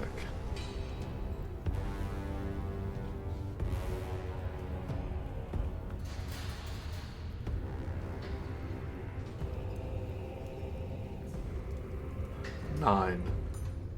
You don't know if this is someone got turned into stone or it was carved, but you think you did hear when the kobold mentioned that they made a statue. They carved out a statue, so it's probably not humanoid. Okay, understood. In that case, I'm gonna go ahead and just swing out in pure terror with my rapier and do my best to chip something off of it.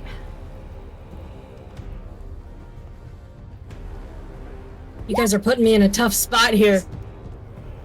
What do I attack? So that was the damage. Roll the attack Oh. roll. It'd be the plus. It'd be like +4, +3, whatever it is. 6. That is not enough. It's definitely tough. Oh dear.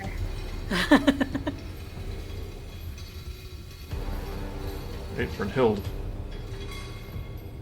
I'm going into a rage. Oh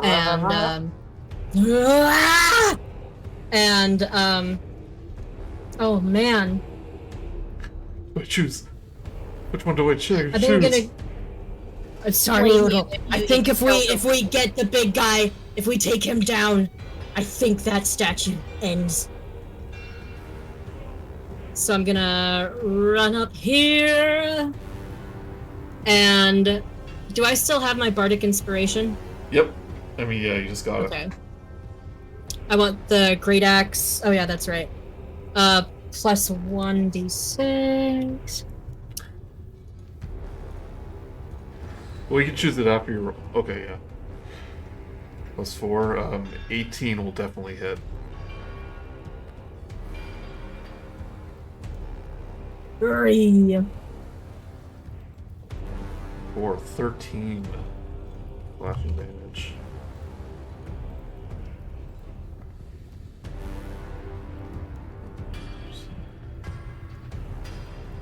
Right, good solid hit. Right, this dwarf statue. Oh, is there even? Well, no. I guess advantage doesn't really matter.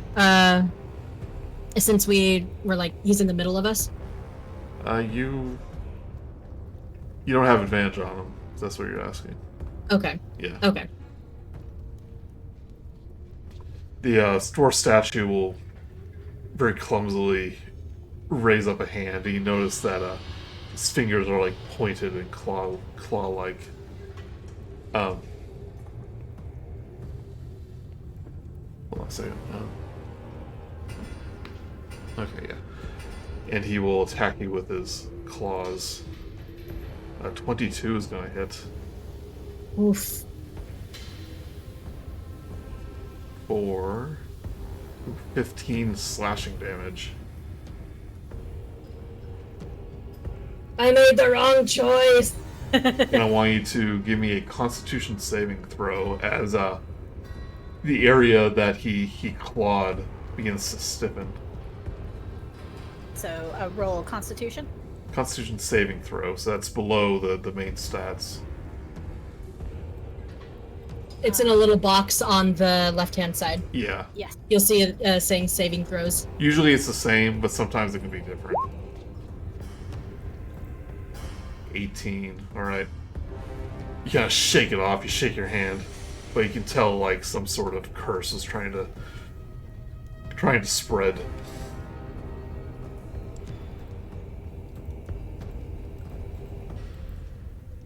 Swarm of wasps is going to see a very large dwarf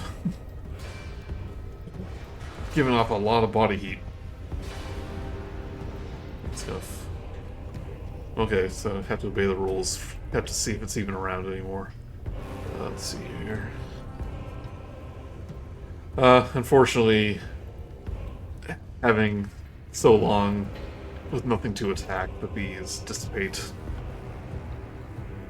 and start buzzing around the ceiling. That's okay, bees. You did your best. Good job, bees. Oh, I hate to interrupt. Was I supposed to remove or like change my health, or do you handle that? Oh, I can do it here, but yes. Okay. We'll do it on your end. There's a to do in the upper right-hand corner, underneath heal and damage, you'll put in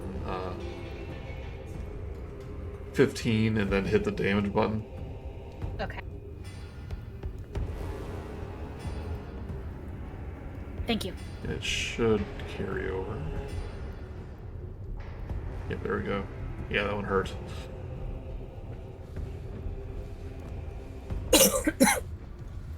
Right. Archon will turn his attention to Brunhild. Hit you with his soul blade. Attempt to, anyway. A 23 is going to hit. Oh yeah, he hits. For 20 10. force damage. But it's force damage, it's not physical. Yeah. So this, I'm gonna even die. though, yeah, so this blade still penetrates you. It kind of just doesn't even like cut you. It just like goes into you, and you feel this psychic damage go over you. I'm gonna say, hey, that's not very nice of you, and channel divinity rebuke the violent. Okay. Yeah, should take you. Action, of course, target to make a wisdom saving throw. Okay, yep. So like the blade's in there. And Navi's like, no you don't. Rolls a 5. So does he take 20 radiant damage? On a failed save, the attacker takes radiant damage equal to the damage it just dealt. Oh. Okay, how do you imagine this going then? He has the blade kind of inside Brunhilda. And I'm imagining like maybe like you turn the energy into like holy energy, and then it like starts to burn him and like seep into his hands. Yes, that sounds pretty cool. Okay, that doesn't sound bad. Or he just contemplates the folly of his violent ways, and it... Well, here's the fun part. It keeps spreading and spreading and spreading. You just say, what kind of magic is this? It's like, what holy force do you empower? And he watches go up his hands. He's like, I can't take it anymore. And he falls over. Oh god! Oh. Yeah, that was Whoops. 20 damage. That was a lot. Help me. Yeah, I know. You still take the damage, though. I don't think it stops you. Oh yeah, I marked it. Yeah. Oh, it's reading, yeah. Right, but the stone statue is not stopping. Alright, I'm gonna move over here. Yes, your turn, Navi. Oh, can you split movement? Yeah. Alright, What do you I'm think gonna this stop. is? What do you think this is, Starfinder? I'm gonna stop here and whip the dwarf statue. Right.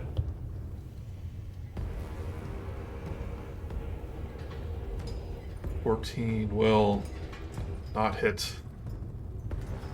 Darn. And then I'm gonna move next to it. Here. Okay. Wait, don't you have bardic inspiration, or is that just me? That was this one person.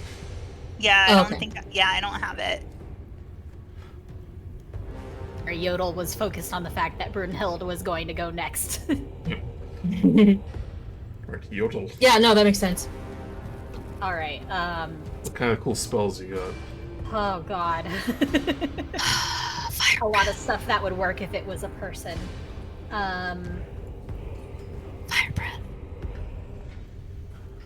Solid. A fire breath would be solid. Do some guaranteed damage.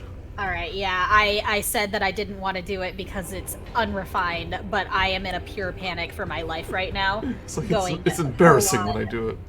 Yeah, exactly. Don't watch while I do this, please. So I'm gonna go ahead and do my fire breath. All right. All the kobolds watching are like, ooh. Yeah. Right, he has to do a dexterity save. He's not very dexterous. Oh, but he rolls a Oh. 12, which means it beats God. it. But he'll Why take does everything bad happen to me? he'll take half of that, though, I imagine. Do you have any more bardic inspirations? I do have one last bardic inspiration. I'll go ahead and. So you say that he avoided it, right? You did, but yeah. All right, now it's a choice for Yodel if he's gonna cast bardic inspiration on, It's only like 2 extra damage. It may not be worth it. or okay. You might want to give it to one of your friends. Yeah, I'll go ahead and give it to maybe. Then I'll cast bardic inspiration there, and cry out that if I happen to perish, please make sure that my legacy lives on and that songs are sung about me. Give it to Oh, I Brunhild. can't sing! I'm gonna run up and swish my great axe. You giving bardic to Brunhild. I don't need it. Okay. I really Well, I don't mean- want to sing. I have to know before you move. Are you giving it to Oh, okay. Brunhild? Just giving it to Nibby. Okay. 22 will hit. Alright, let me move up. And then... bibbidi bop.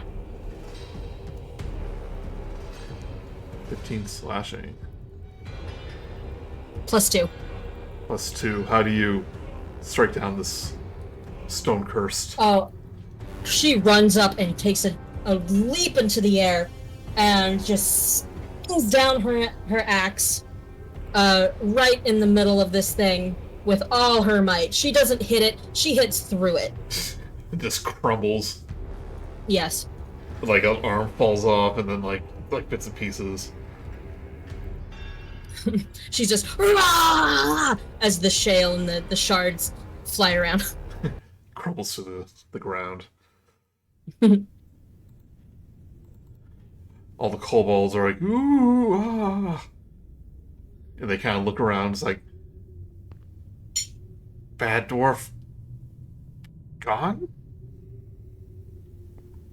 Bad dwarf, pretty gone. Yeah, I'd say. And he will run in and goes like, everyone, friends, you're free. It's like, free? Free! Free! And he'll start unlocking all the, bashing out over the shackles. All the freed ones will start helping everyone get unchained and all that stuff. And then he goes, were my inventions helpful? Definitely helpful. Bees didn't do much, though.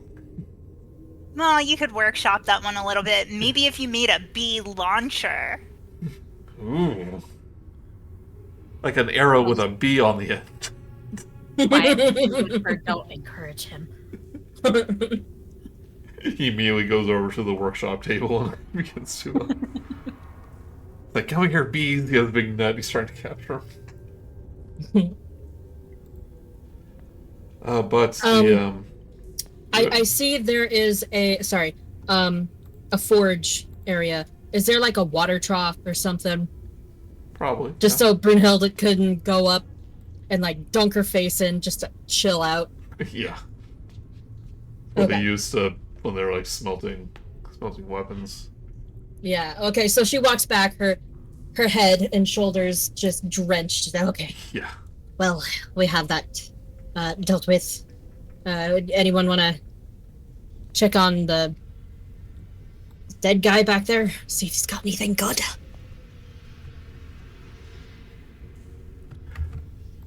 I'm gonna look, see if I can find any, well, obviously treasure, but if there's any, like, kind of orders or anything, signifying that, basically intel, because they did mention something about, attacking the other village. Yeah, you can tell like they had just started their operations, that they were preparing more of these metal suits. Because you see like unfinished ones like lying against the wall. So you think you stopped their production before they could like get any more of them, because you don't see any sort of orders. You do notice that he is wearing a ring. After observing it, it is a ring of mind shielding. Let's see what that does.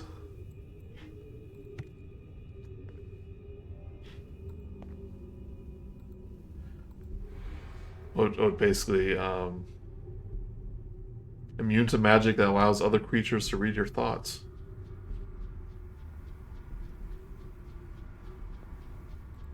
Ooh. Don't know why he had it, but useful, I guess. But other than that, there's some common weaponry, but nothing too special. Okay.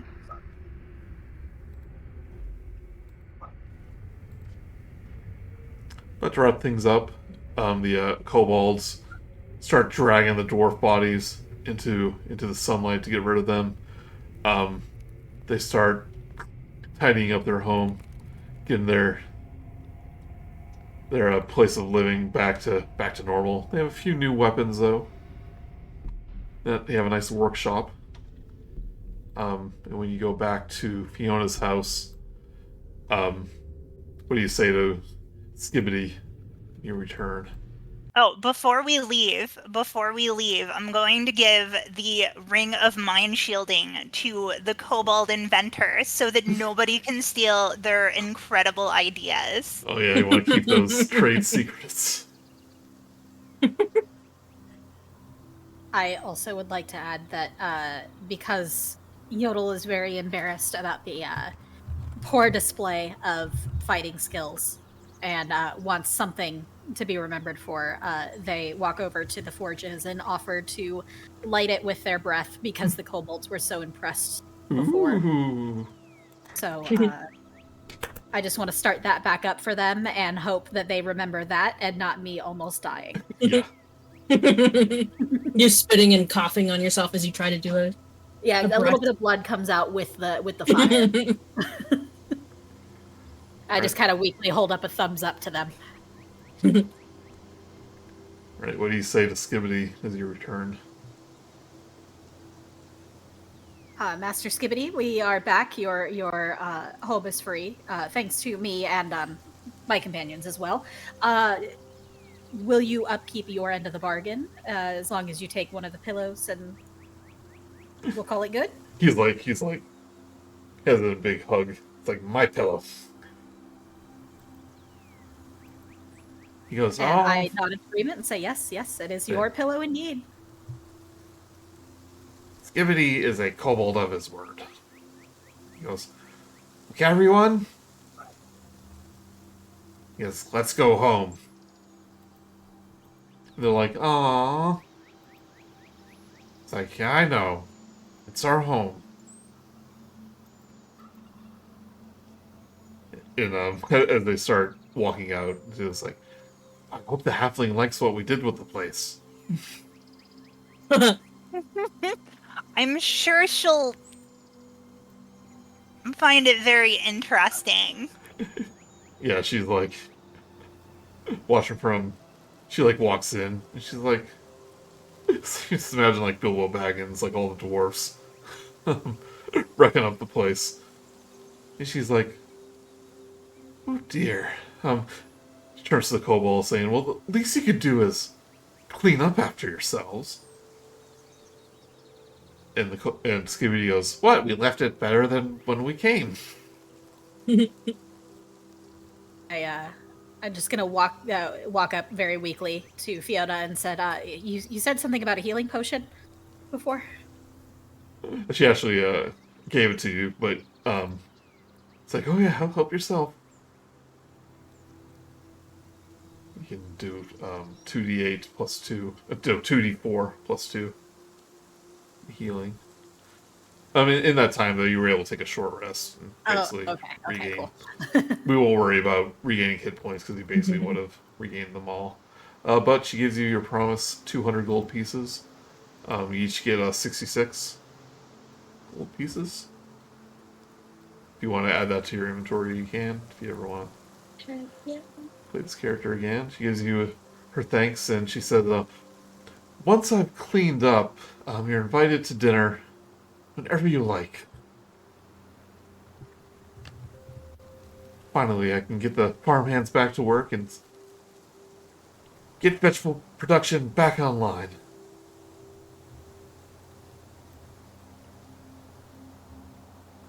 Yeah, well, do you have anything to drink around here? He goes, Yeah, I could go for a drink. No, not anymore. We can head back to the Tipsy Goat, and dinner's on me.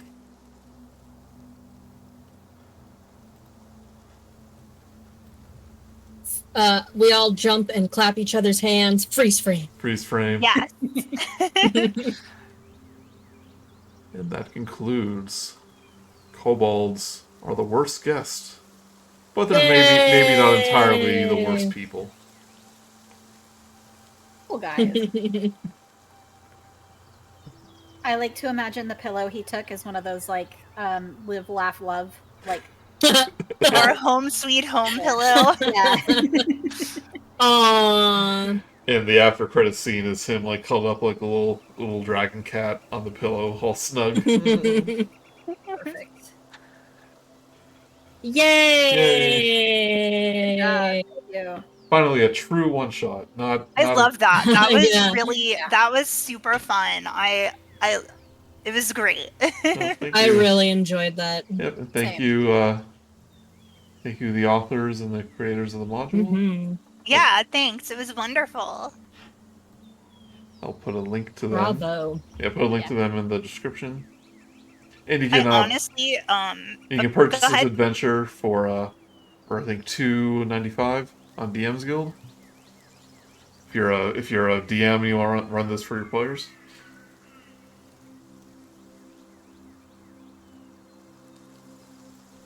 It's I just wanted to see it. Oh, sorry. I was looking at this. It's 3 to 7 players if you have a big group.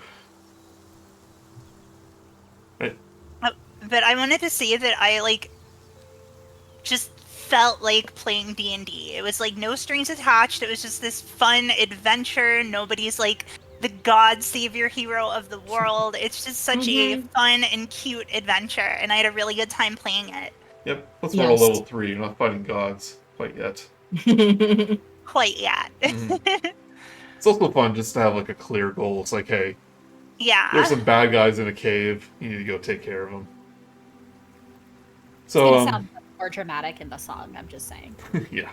Uh, Yeah, feel free to spice it up a little bit. You could have fought the kobolds. I don't know why you would. They're so nice. But they, give up after a few of them pass out. But yeah, there was a kobold sorcerer. That's what Skibidi was. He has some magic spells. Then the inventors can pull stuff out of their bag, like the box of bees. The formidable equipment Yep. that they had. The scorpion sting stick was my favorite. I I the love that. imagery of it crawling and the stick dragging behind it. But scorpion on each end. Ultimate weapon. Whoa. Hold on. Thank you so much for dealing with how absolutely obnoxious Yodel is. I loved Yodel. Oh, Yodel's- He lives for the drama, and he just likes to see how things are going to play out and encourage terrible, terrible behavior. So it makes it, Excellent. story. I'd love to see Yodel in another game. Definitely a great Yes. character. Hey, thank you. I loved how I don't want to say full of themselves, but full of themselves. Oh yeah, oh, no. Yodel thinks Definitely president of their fan club. yes. And when the song is sung later, it's going to sound a lot more like Yodel took care of everything and boldly dove in front of the statue to take those hit points. It's just going to be a lot. I like the idea. It's like the bards just over-exaggerate. I mean, a lot of bards probably do, but they like over-exaggerate their own importance in the story. Yeah. Like, it definitely wasn't the raging barbarian. No. Yes, Brunhild was great. No. Yay, I'm glad you liked her. I enjoyed her too. Dwarves are always amazing. Yeah, we need more dwarfs in my game.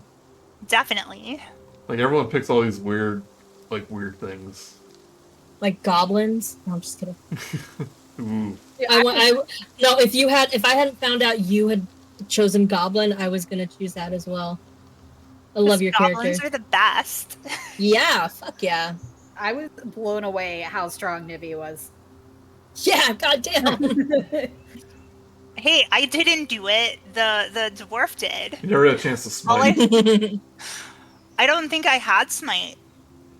I think paladins just have smite as a base ability. Well, I looked under all of my abilities and actions, and it didn't say it, so I don't think I get it till a higher level. Well, maybe not. I thought smite was level 3.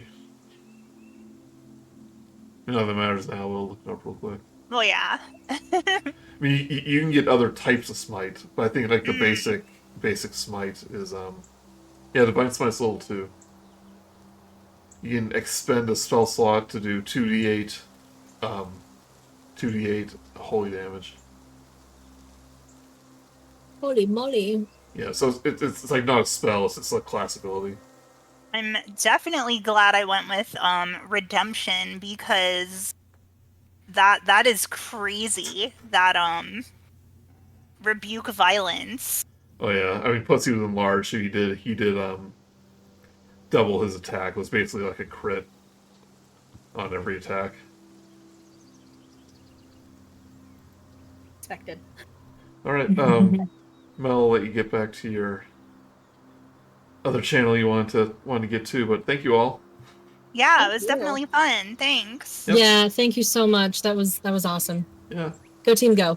Yeah, Yes, go. I'm really glad that I finally got to be in a game. Yeah, Thank you you are so more than welcome to join us whenever you have time.